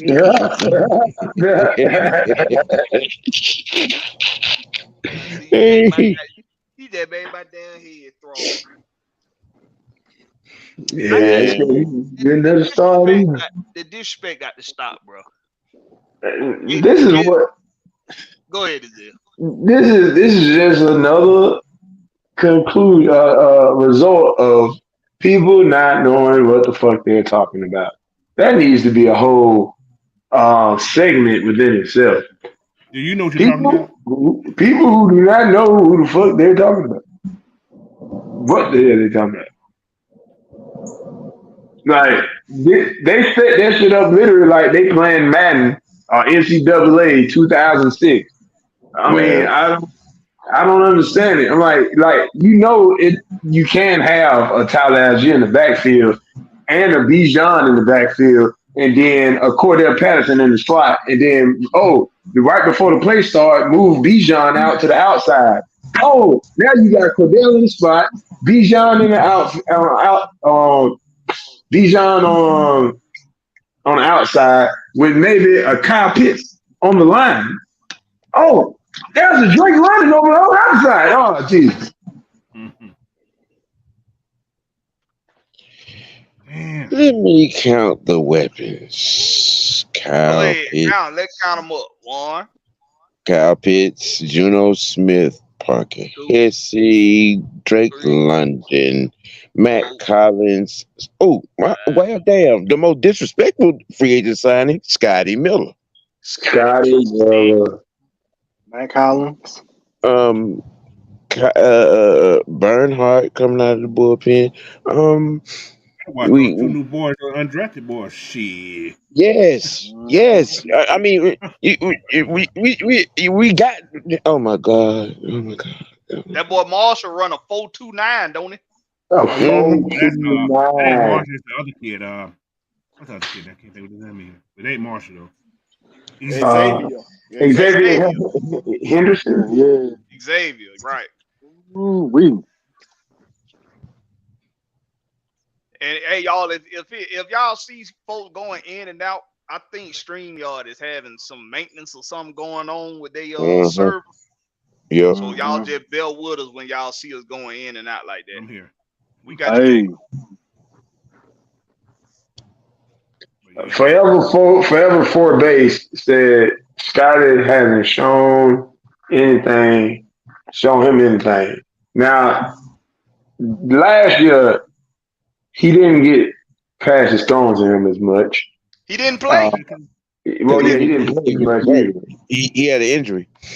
That year before that, as far as I'm concerned, Scotty Miller was running things in that slot in the playoffs. There's video documented evidence. There's video documented evidence. There's video documented evidence. There's video documented evidence. You got burners. There's video document evidence. You got end arounds. You got him taking the top off of defense. You got him killing the crossing routes underneath. If you feel that way, it's only because you want to feel that way, because there's video document evidence to the contrary, sir. I just don't see. I don't. That's why I like when, what's that dude now? He used to be on the show with on ESPN with the black girl that got blackballed off ESPN. Michael Smith. Mike Smith interviewed Desmond Ritter. Yeah, on his podcast. That was that. Now he pressed a little button. It seemed like, but he dug deep enough. Pause. But yeah, man. I like that he got that out of Desmond, because at the end of that, what he said, I believe people just don't know you. They don't know Desmond. They don't know what goes on in that team. They just don't know. They ain't did the homework, bro. And then right. After that, there's a y'all fuckers don't know what's going to happen to y'all. That's what he said. Y'all know what's going to happen to y'all. They haven't done the homework. They haven't done the necessary homework to know what he's capable of doing. Now, what All it is, go ahead, Cole. That's the cop out. They don't want what they're doing now is they trying to, like you said, they're trying to put this team trying to put this team on two different levels, having somebody going against each other. However, they don't want like I think Mike said today, they don't want Desmond to succeed. They putting all these pieces around Desmond, and they don't like that. They don't like it. They want something else. They want this first round pick. I don't know what the hell. They want this first round pick type person. They want Caleb Williams. Yeah, that's what they want. They want Caleb Williams. This would really itches my goddamn. He light skinned too. Yeah. My ass itch. Let me tell you what really makes my ass itch with the fan base. Let me tell you. What grinds your gears, Blackberry? What grinds your gears? Why is it a problem that the team get better around the quarterback? Why is that a problem? Why is it a problem that they provide weapons for him? Why is it a problem that they provide protection for him? Why is that a problem? I know. Go ahead, Ant. Because this is not the quarterback that they wanted in the first place. We gotta remember this. That's it. It's not. They wanted AAU Jackson. No, they want Mr. 6,000. 6,000. Yeah. AAU Jackson. They wanted AAU Jackson. I'm gonna throw 6,000 yards this year. You gonna throw what? One read shouted. You wanna know what else it is? Y'all some spoiled ass fucking fan. Y'all a spoiled ass fan base for no reason. Y'all done let other teams spoil y'all. That y'all want y'all team to mimic them. Prime example. Philadelphia Eagles. Out this shit. Y'all want to see what y'all want. No, better example. I'm about to say that's a current example. I'm sorry. Right. Current example. A better example. The Green Bay Packers with Aaron Rodgers. Y'all saw Aaron Rodgers be able to be what he was. And I will admit Aaron Rodgers has, up until recently, been one of the best quarterbacks I've ever seen. Still can't get to the big game. And y'all saw the Green Bay Packers continue to pay him and buckle to his demands and not be able to make his team better. Do y'all remember they lost when they had a running back get hurt? That was who was that? Aaron. Is that Aaron? Before Aaron, when they had to put Montgomery a wide receiver. Oh yeah. I know exactly who you're talking about. Eddie Lacy? I think it was. Yeah. Eddie Lacy. Yeah. I think it was Man, Eddie Lacy ate himself out the league. He ate himself out the league. That been my run that ball though, boy. But y'all saw the Green Bay Packers ignore team needs just to please Aaron Rodgers. Yep. And y'all see Aaron Rodgers squeak his way into the playoffs. And when I say squeak, I mean squeak his way into the playoffs. And y'all say, well, that's the kind of quarterback we need. A guy who can squeak us into the playoffs, but don't win shit. We need a guy like Lamar Jackson who can squeak us into the playoffs, but don't win shit. But he's a winner. Mm-hmm. Mm-hmm. Y'all done let other teams spoil y'all. Because they did shit wrong. They did shit the wrong way. While y'all should be looking at teams like the Patriots, like the Pittsburgh Steelers, who always in the conversation. They always in the conversation, and they don't cater to one player's needs. And if you sit up there and try to use Ben Roethlisberger as a damn example, Ben Roethlisberger always had a team-friendly contract. But they didn't talk about it the way they talked about it for Tom Brady, because Tom Brady is the golden child. I got another example for you, Blackberry. Baltimore before they drafted Lamar Jackson. And check that out. And I'm so glad you said that. That before the Hall of Famer left. Yeah. I'm so glad you said that. The last Super Bowl that the Baltimore Ravens won, Joe Flacco was their quarterback. The one before that, Trent Dilfer was their quarterback. Oh, shit. But how dare yo Atlanta Falcons, I'm talking to Falcon fans, how dare yo Atlanta Falcons make the team better around the quarterback and not go get the quarterback y'all want?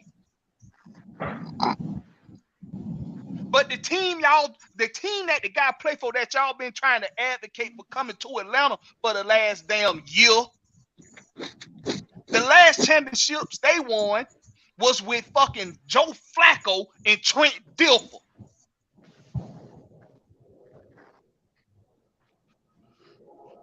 That shit crazy, cuz.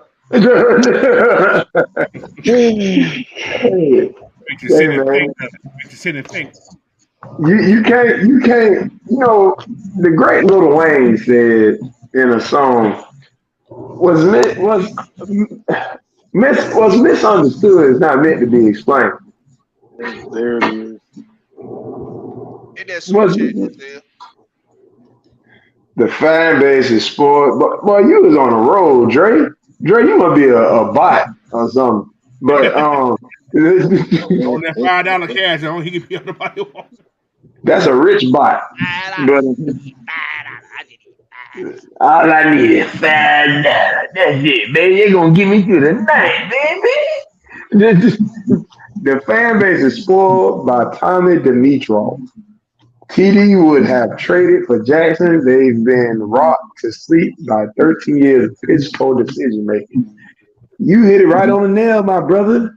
You hit it right on the nail. D. Coleman said, if you want to win, we must win with flair. And adding that to Mr. Dre's comment,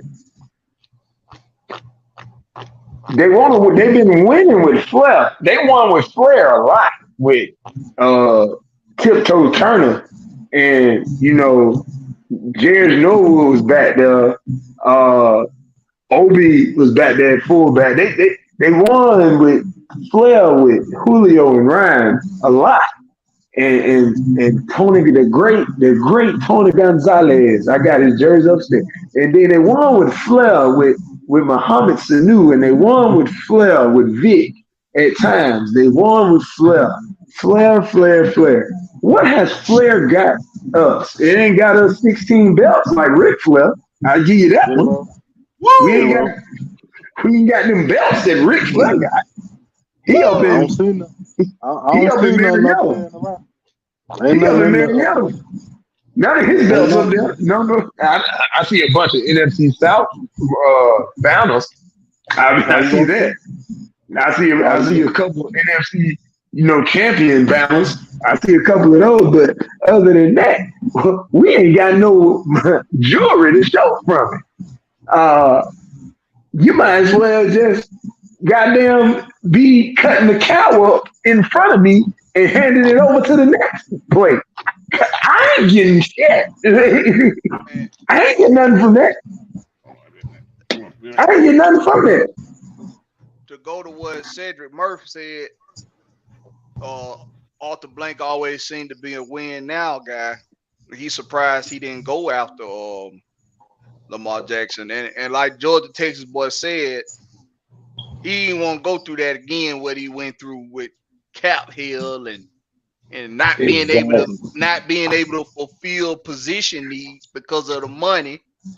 And that's why he got guys in here now on the staff that know how to develop players and are great at scouting guys and finding talent outside of the top 2 rounds, outside of the top 3 rounds, outside of the draft itself.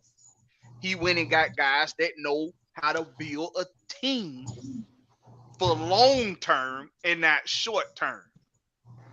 It's levels to it. Like Denzel is in there. It's levels to it. It's levels to success in the NFL. It's levels to it, bro. The like I said, the Pittsburgh Steelers have always been relevant because they know how to keep a team built. The foundation of the team is strong. So it's gonna always be relevant. But I say that to say this. I was saying it was time to move on from Matt Ryan. I was saying that. Before I got on this platform, before I got with the AFN family, I was saying it was time to move on from Matt Ryan. And it didn't have nothing to do with his abilities. It was because of that statement right there. The win now. Arthur Blank being a win now guy. He felt like with Matt Ryan, he could win now if he could just get him enough pieces to win right now. So he let Thomas Dimitrov do stupid shit. Rich McKay had his mind somewhere else with getting a stadium built and bringing in money and all that. So Thomas Dimitrov just went wild with contracts. Not being somebody that was intelligent enough to know how to build a sound foundation. It was a win now mentality, and it never worked. And when it almost worked, you had the wrong goddamn offensive coordinator in the mix. Because regardless of how intelligent as an offensive coordinator, in clutch games. It's just a fact. So Arthur Blank's mentality now is that he wants a team that's going to be here for the long run. Mm-hmm. He do want to win. He old dude. He wants to see the team win, but he knew he had to let a regime come in here and build his team the right way. And then he will see that success. And hopefully when that man go on to glory, we done gave him a Lombardi to put up in an office for everybody to be able to see. It may just end up being like Georgia Bulldogs last head coach. What was his name? To win a championship with Rick. Huh? Rick. No, the one that won the championship. Vince Dooley. Vince Dooley. We won that championship when Vince Dooley passed last year. Last year. We had won a championship before that. Did he see the championship? Yeah, he saw it, I think. Yeah. No, he saw the championship, but he passed shortly after, right? Yeah. God forbid that man get down to his last few years and we win a championship and he not alive to see another. Right. But he's seen the first one. Now, God forbid that happens, because Lord knows the man been deemed a meddler. You know, I partially think we all know who was the head of the Deshaun Watson move was him, just based off of the connection and relationship they got. And you can't blame him. But, you know, he got to himself, and he's one of the owners that say, you know what, nigga, I am a billionaire already before this Atlanta Falcons shit. I don't have to be involved with this. The soccer team is my baby now anyway. But plus I still got Home Depot. So I'm gonna just sit back and I'm gonna let this young man, this melanated brother, do his thing. Because he did numbers and blessings with New Orleans Saints market cap for the past 28 years. And they were still at the top of the food chain for a while. So I'm going to let him do it. And you know what? I'm going to bring this other son's billionaire over here. And he is hungry. And you know what happens when you can't really do nothing to nobody and hurt nobody that's really come from money. Yeah, they come from money, but they still hungry like they ain't had it. Like, we working to have what he had, and he just as hungry as us. That's a dog. That's a dog. It's a win-win situation. Exactly. He ain't got nothing to lose.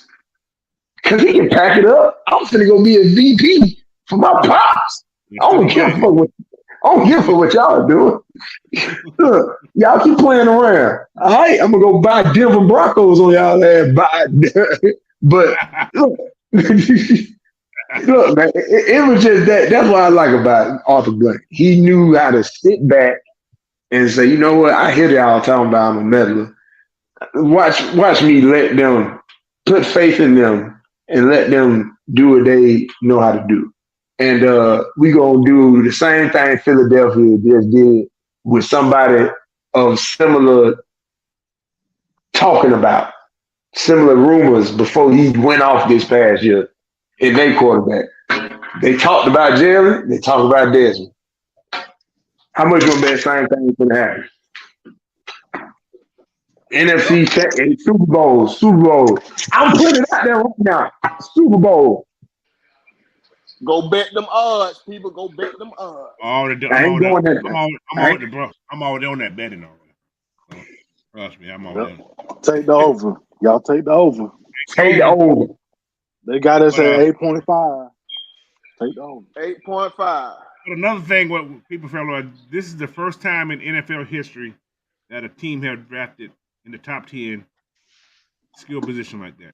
Tight end, wide receiver, running back. So think about this. You got these high priority players.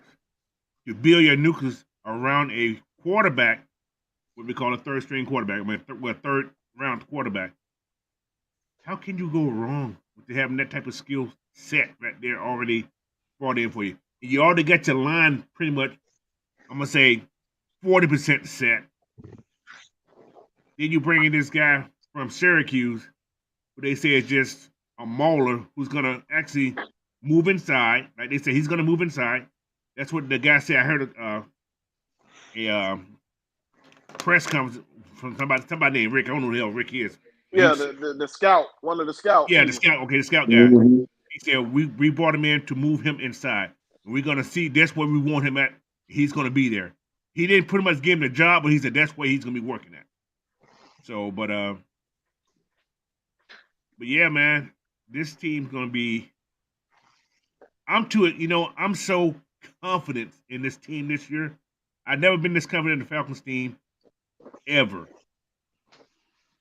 By the moves they made on defense, it shows me that this team here is in it to win it. I'm just saying, they're in it to win it. And while you got the mic, Coach, most valuable draft pick. Oh my Lord! In your opinion? Oh my Lord! I'm gonna say, the DN from Ohio State, Zach Harris. Reason being, he's coming in at the right time. Mm-hmm. You got a guy who can mentor him. I like that. Who's big like him. You got Calais Campbell. He's on a 1-year deal. Learn what you can from this man before he gets out of here. So he's in the prime position to become that wrecking ball that can. I mean, he plays. He's just. I ain't gonna say he plays, but you know, who he reminds me a lot of though. He reminds me a lot of John Abraham. He's a ball hawking. John Abraham used to come down with that ball and knock it out your hand just by touching it. This is what that guy does. If he gets to that ball, you got the ball up, the ball's coming out your hand because he swiped down. I don't know how the hell he do it, but every time he swiped down, the ball came out the quarterback's hand. So that's what I see, man. So I'm happy to have that kid here. I'm happy to have all these guys here, man. I'm a Falcons fanatic. So whoever my team brings in, they my players too. So. Yep. I see Georgia Texas boy said Matthew Bergeron. Good pick though. I like Big Man. D. Coleman said Bergeron. He's gonna be key, King right? Phillips said Phillips the third. Phillips. CP3. How about Denzel? The most valuable draft pick. I mean, Bergeron would be the most valuable draft pick. Because for Bijan to go off, Bijan and Tajier to go off, and CP84 to go off, you're going to need that left guard to go off. I got that. Yeah. That go ain't ahead, true. Coach. That ain't really true. They went off last year, man. We had 2,700 yards. So True. With a, I guess you call it a subpar offensive left guard. So to go to the next level, because now teams are going to be, teams is already going to be locked on your run game anyway, and short down passes. Yeah, short down passes they're going to want you to, they're going to dare you to throw downfield. We gonna see what he gonna really do. That you put Bijan outside. We dare you. Put Scotty Miller in the slot. We dare you. Now throw it to him. We won't see it. Until we see it, we not gonna expect it. We gonna be worried about that almost 3,000 yard backfield. That's what we're gonna be worried about. So for that to happen, we gonna need that. We gonna need to upgrade it, excel better, and excel in that line. So Matthew Bergeron is gonna come in with a dot line, red beam on his back of his neck with the hot dog neck on it. Look. So that's why I said he's going to be the most valuable. Then, of course, after that, I actually did have Zach Harrison as the second option with Clark Phillips, then Bijan. How about it, Ant? Who's your most valuable draft pick this season in this draft? I'm going to say Phillips. Because he was high on my board as it was. And then to see him drop that far, he dropped way down. He dropped way back. Was that fifth round? He dropped way back. Fourth round. He went in the fourth. Fourth round. Okay. Bruh, they say that he's 5'9", but he don't play 5'9". He remind me so much of Brent Grimes, bro. I'm telling you, he play with a whole lot of Minus the heart. wife, minus no crazy wife. We don't We don't know want that yet. white crazy. We don't know Yeah, yet. well, yeah, we don't know yet. We don't know yet. We don't want. Hey, we can hope. We can hope for it. We can hope for it. Hey, we're not gonna speak that bad juju on that man. Let me say one more thing. You finish, Ant? Ant, you finish? You good, Ant? Go ahead. Something else we're talking about that run game. What's important that we didn't think a lot about is the receivers we brought in. All the guys we brought in from that free agency can block. That was our problem last year running that zone while running backs kept getting tackled because our wide receivers wasn't blocking. Scotty Miller likes to block. Except Drake London, yo. Yeah, except Drake, yeah. Scotty Miller's a good blocker. That Holland's the second best blocking wide receiver that came out that was in football last year. He's second or third. So he's a very highly rated blocking. So that's going to help a lot in those zones. Those tackle when Cordell, like he got that big hole and he get tackled by the cornerback. That probably won't happen this year. So that was another very important thing about that blocking part of this game. Mm-hmm. OGB Sam. Yes, sir. Who your most valuable draft pick for the Falcons? I think I'm gonna go in a completely different direction from what everybody. I agree with a lot of what everybody said, but I'm kind of looking from I would say a more surprise stance. The safety from Alabama. That's a good one. Damn. He has more talent than Richie. He's a more talented safety than Richie, and I think with this defensive with Gray it's gonna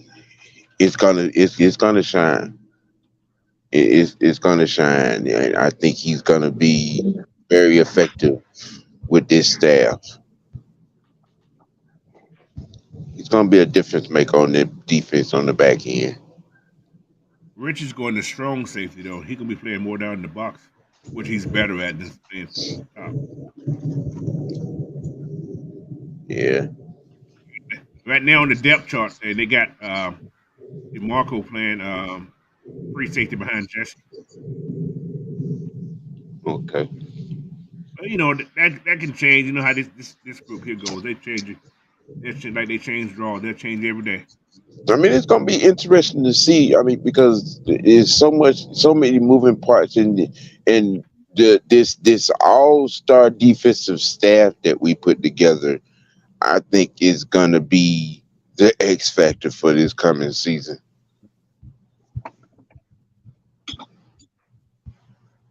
Yeah. Be interesting. Big Will. Yes, sir. Who's your most valuable draft pick for the Falcons in 2023? I'm gonna have to go with that boy Phillips, man. That boy, I love the way that boy play, man.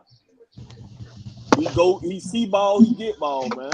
He get that head around quick. He press on the receiver. You know what I mean? He ain't scared to react to what he see.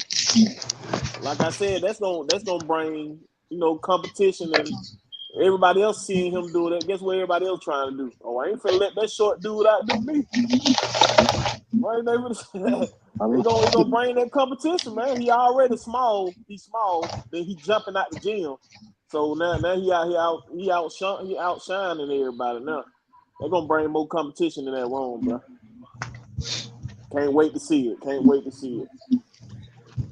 Yeah, you know what? Everybody made real good points. The Zach Harrison point that coach made, I agree with that. I agree with Clark Phillips III. I agree with y'all points there. And I also agree with Big Sam with Helms, or what? I didn't say that boy name. I do think that he has a higher ceiling than Richie Grant. But like I said, the snaps will tell us everything when the snaps start. But I actually have to go in this direction. And the reason why is for depth purposes. We've had an issue in the secondary over many years with depth. It's been a problem. Number one corner goes down, secondary goes to shit. A secondary that already probably wasn't all that good. We get a number one corner go down, and the secondary goes straight to shit. Now, a lot of people can say, well, that's pass rush. We ain't had a pass rush. We should have had a pass rush this season. Yeah, but I also saw guys out there getting turned around. I seen corners running into each other. I seen motherfuckers getting burnt all around the damn field. That's a player's problem. That's a depth problem. When you lose a starter and the next guy up just don't pan out. Now, that dude Cornelius Armstrong, he got baptized by fire, but he started coming along as the season went on. But that guy Clark Phillips III, he can do anything and everything you need him to do. He can play outside. He can play inside. At 5'10", or $186, he plays like he's 6'2", 200. That's how he plays. He plays like he's 6'2", 200, run a 4.2 flat, but he ain't none of that. And you want to know where it all come from? Preparation, heart, and determination. A lot of guys, I'm use a guy for a prime example. His name was Champ Bailey. Undersized, not the fastest guy, not the biggest guy. Smart as hell, though. But it was this. That's right here. Smart, intelligent about the game, intelligent about preparing for every team he had to go up against, and was very smart on the ball. Very smart on the ball. When you watch Clark Phillips III's tape, you see a very intelligent football player. Not just very intelligent defensive back, a very intelligent football player. You don't get 9 picks and 4 touchdowns just by off of a whim. That comes from preparation. And then this $186, 5'10" stature that everybody done been so turned off by, that boy is solid. He built like an MMA fighter. Yeah, he built right. He built like Chris Benoit. He is. He's solid, bro. That's why he's able to come up in the box and get tackles at the line. He's able, and he's very good in space as well. Depth is another thing that he has provided to this secondary. Because even if he gets to start at nickel, D Awful coming behind him. If a guy goes down on the outside, whether whoever it is, somebody there. It's somebody there in the Clark Phillips III to fill that space. And I trust this young man. I ain't, like I said, the snaps will tell it all when the snaps come. But just going based off of what I've seen this boy is capable of doing, I trust he'll fill in just fine. On the outside. On the inside, I already know what he can do. I know what he can do at nickel. But I trust he can still get that same job done on the outside. You see that, Blackberry? They say King Richie said they say Phillips already asked Nielsen for the playbook already. Hey, listen, with this coaching staff, you ain't got to ask for no damn playbook. It's in your hand when they tell you a Falcon. Well, rookie minicamp, they won't get their books to rookie minicamp, which is going to be the 12th or 13th of this month. Well, hey, listen, you better be on your shit if you coming to the Falcons. Otherwise, you ain't gonna be a Falcon. I think that's evident right there. I think this coaching staff done proved they gonna get people in here with the right mindset. Cutthroat. But let's go. Y'all go ahead. Y'all try to get y'all questions in real quick. I'm gonna put on a little going out music. We're gonna get ready to close this thing on out. There's one right here. One right here. No. Y'all okay with the depth at line inside? D. Coleman, you know what? I'm not. D. Coleman, you know good and goddamn well I ain't okay with the damn depth at inside linebacker. That's why you asked that damn question. He know D. what Coleman knows that. Trying to start some shit. You know good and goddamn well I ain't okay with it. Well, these are your first. These are your 7 inside linebackers. You got Caden Ellis, Troy Anderson, Nate Landman, Dorian Eldridge, Mike Jones Jr. Number 3, and Tay Davis. The only person you know who name ain't mentioned. But yeah, that's those are your 7 inside linebackers we have right now. Yeah. We're not gonna keep all those. We're gonna keep 5. He still ain't got no name, coach. Not for me. No. Number 3. He ain't got no name. Number 3. Number 3. That's his name. Until he show me something different. Like I said, like everybody, I think he's gonna. Okay, I'm gonna switch a little bit. I think he's gonna do better this year, being the way Nelson uses his linebackers in New Orleans. He doesn't have to do all that covering because we're gonna be a lot of cover ones, or zeros or whatever you want to call it. And he just has to focus on his gap, find ball, get ball. So, but the thing, he has to find the ball. He had to get to the ball. That's my only nemesis about that part of him.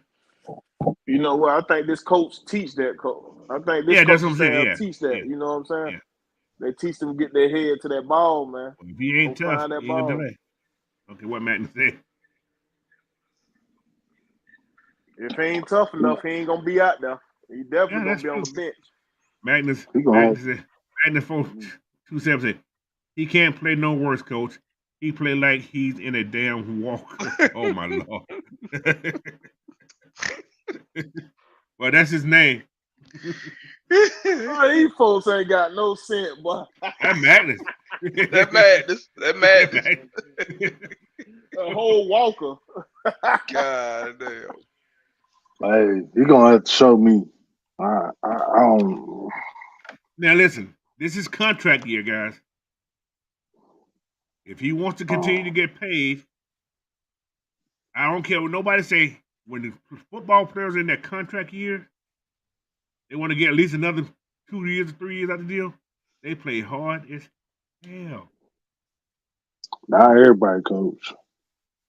I'm gonna say 80% of them. How's that? That sound better?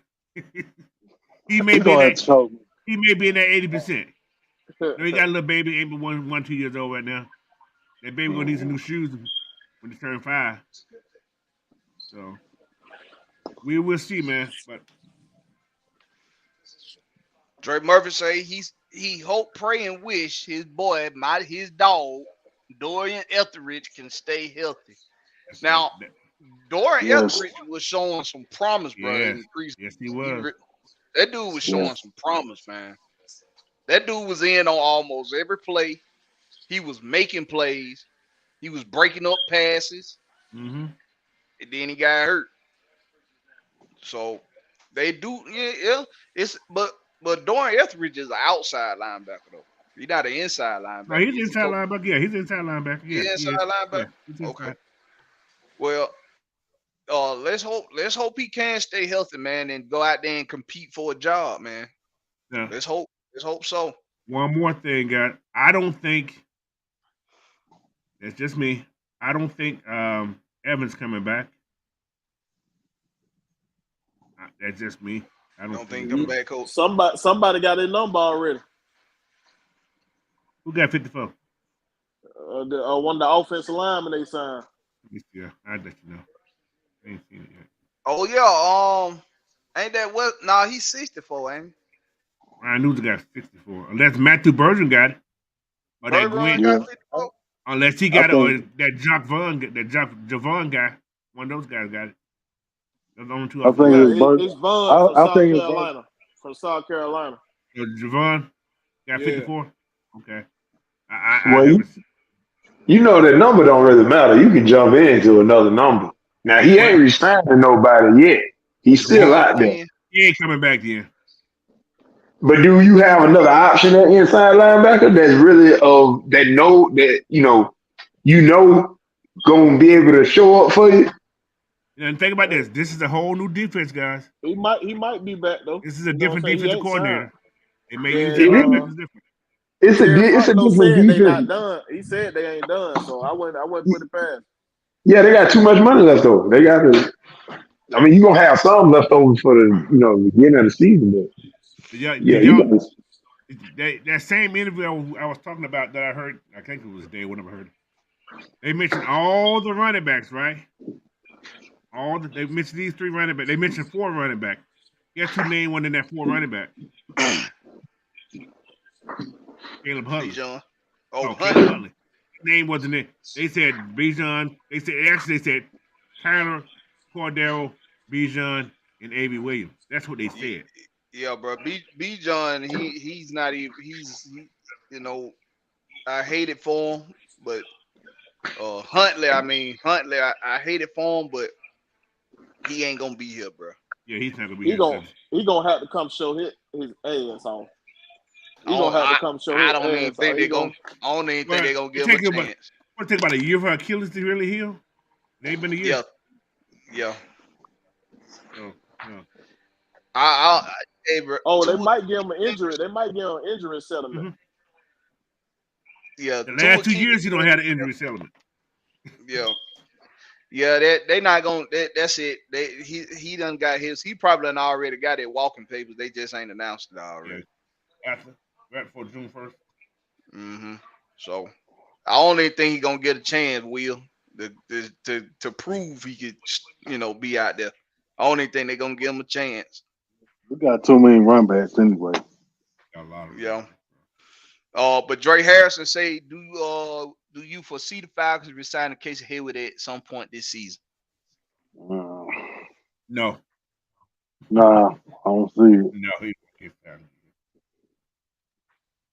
I think that Phillip pick, put your boy in the grave. That Phillip pick put him in the grave. I don't know. I mean, maybe. He gone. I don't know. we got a lot of cornerbacks. We got a lot of cornerbacks. We deep in quarterback. We got a lot of cornerbacks. Like 9-10. Yeah. I mean, I don't know, but it don't seem. I don't think so either. I mean, Dre, I doubt it. I doubt it, bro. But anyway, we appreciate y'all coming through. We're gonna go around the horn, let everybody get their final takes. As always, we appreciate y'all coming through, showing us love on a Thursday night. In case you haven't been seeing it, we'll put it back up just for everybody. This will be our very last night at 8 o'clock. From here on out, it'll start at 6:30. 6:30 p.m. on Thursday. So if you're just now getting off work, you're going to be on your way home and talk, remember to add your phone counter so you can watch us at 6:30 without the cops being on your ass. That's 3:30 Pacific time. 3:30 Pacific time for those of us over on the Pacific Rim. I.e. the culture coaches. This air, you there? Get outside. Give your final takes, bro. Tell these folk where they can find you. You can find me at your baby mother's home. What? Nah. At the what? The baby mama house. Okay. Is they baby mama house or your baby mama house? They baby mama house. You don't want to be at my baby mama house. But anyway, no place for any man. But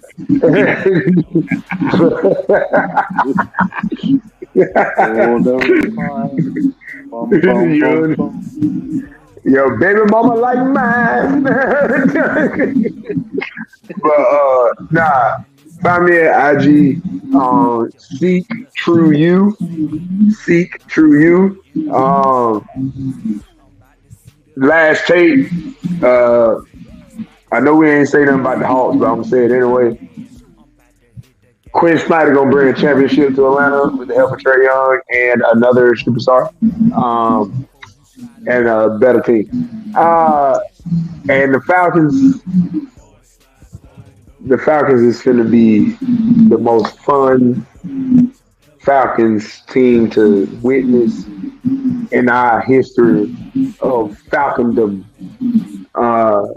And the Braves will be in the World Series again. As well as Atlanta United will be in the championship again. As well as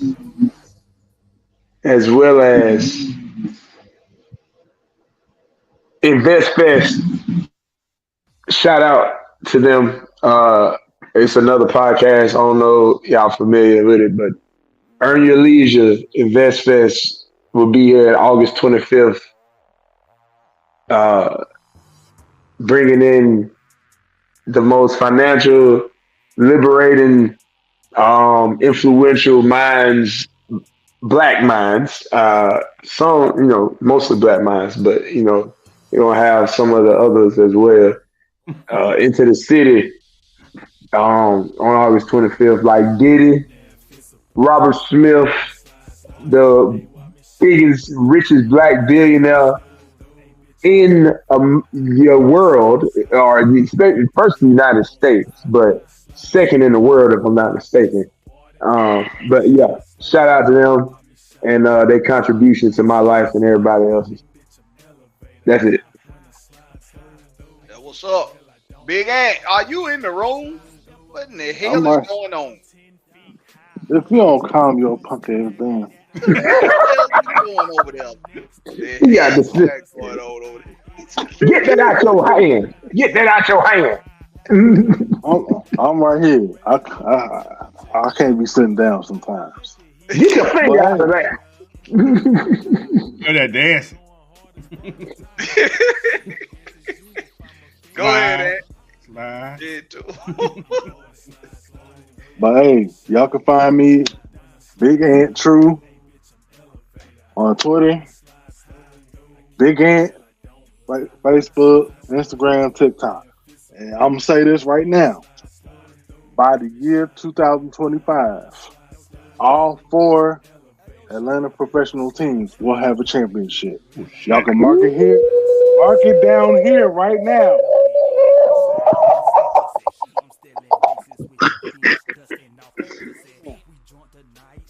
Atlanta Braves gonna have 2.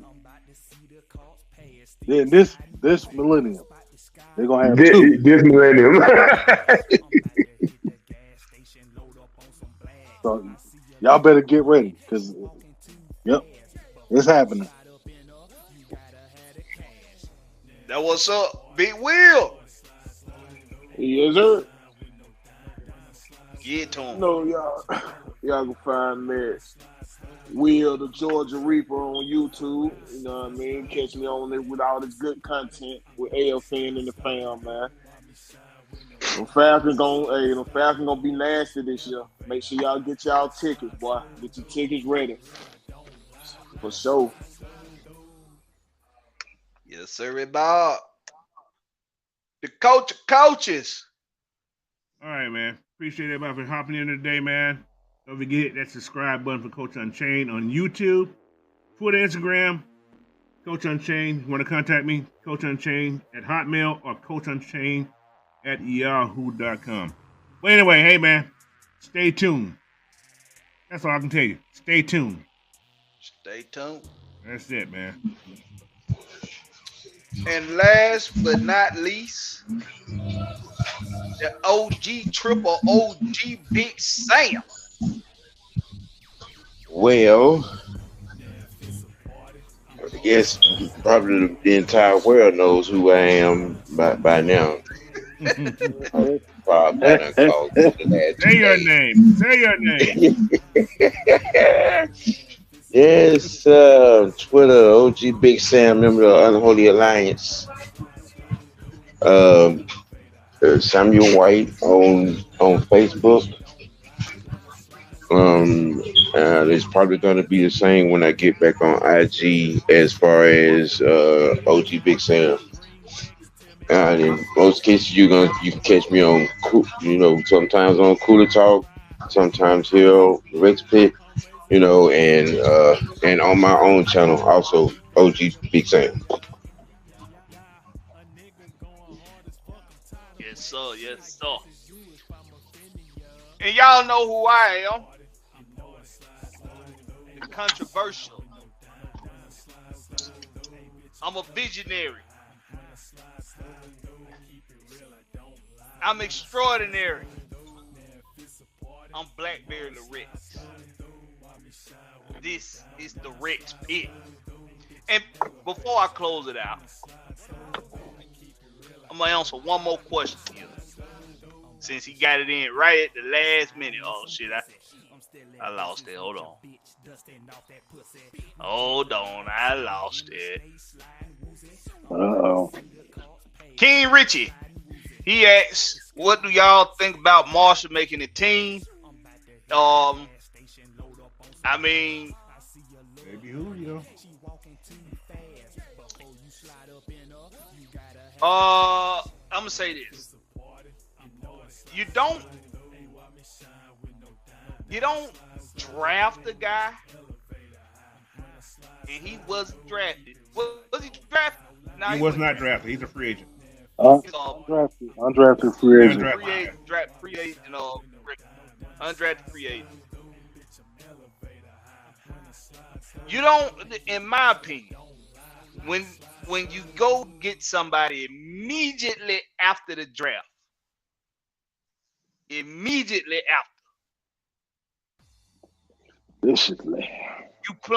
plan on them not only competing, you plan on them making the team. That's just my opinion.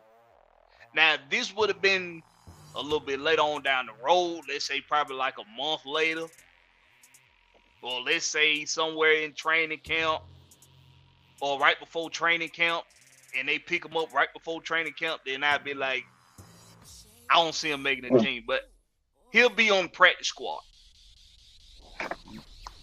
He'll be on the practice squad at least. Can I say something on that same subject real quick? Who would you rather have, Marshall or Bernhardt? Ooh, that's a good question. I'm just saying. You know me. I think out loud.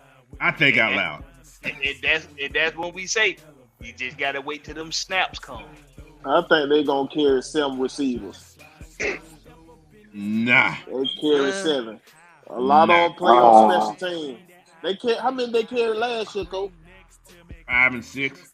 Depending on what They game. carry more than 5. Well, you can have it on the team, but I'm talking about you got a lot of them on your practice squad. But the 53 go. Yeah. You probably keep 6 on your regular roster on the 53, and only like 5 of those guys dress most of the time. Yeah, they probably won't. They probably won't have 7 at a time dressing on the 53 because like I said, a lot of those packages we saw Bird in, you gonna see Jonu Smith, you gonna see CP, you gonna see Scotty Miller. So I don't think they gonna have 7 on the 53. 5 to 6 at a time is what I see. They carried 6 last year in week the week of 10-1. There was only 6 wide receivers on that roster. October they carried 6 on the roster. Yeah. Yeah, Tel, I done seen his tape, and the boy's definitely gonna be a part of the team. I just think he'll be on the practice squad. And if he, if things transpire to where he dress on the 53, then we'll be able to see what that boy is made of. But this has been the Rex pick. We appreciate y'all coming through. Like I said, this is the last night. We'll be on at 8:00. From here on out, will be a 6:30 start time. The panel won't change. The time will change, but the panel and the content will not change. And like I said, this is an open forum. Anybody that didn't like something that was said, anybody that don't like our content, you got a problem with how we do things, you got a problem with how we say things. If you want it, you can get it, baby. No. Come on down. Come and see it. You gotta run from. And see, I use names tonight. I ain't scared. I'm not, and I ain't controversial to the point where I'm trying to make some noise. I ain't trying to make a name for myself by attacking somebody. But if you want to talk about it, this is an open forum. So if any of y'all that's out there in the chat, if y'all go visit these other places, y'all just let them know we here and we ain't going nowhere. This has been the Rex Pick, and I'm still drinking my Kool-Aid. Catch us on the flip side. Come see us, you hear? Come see it, please. God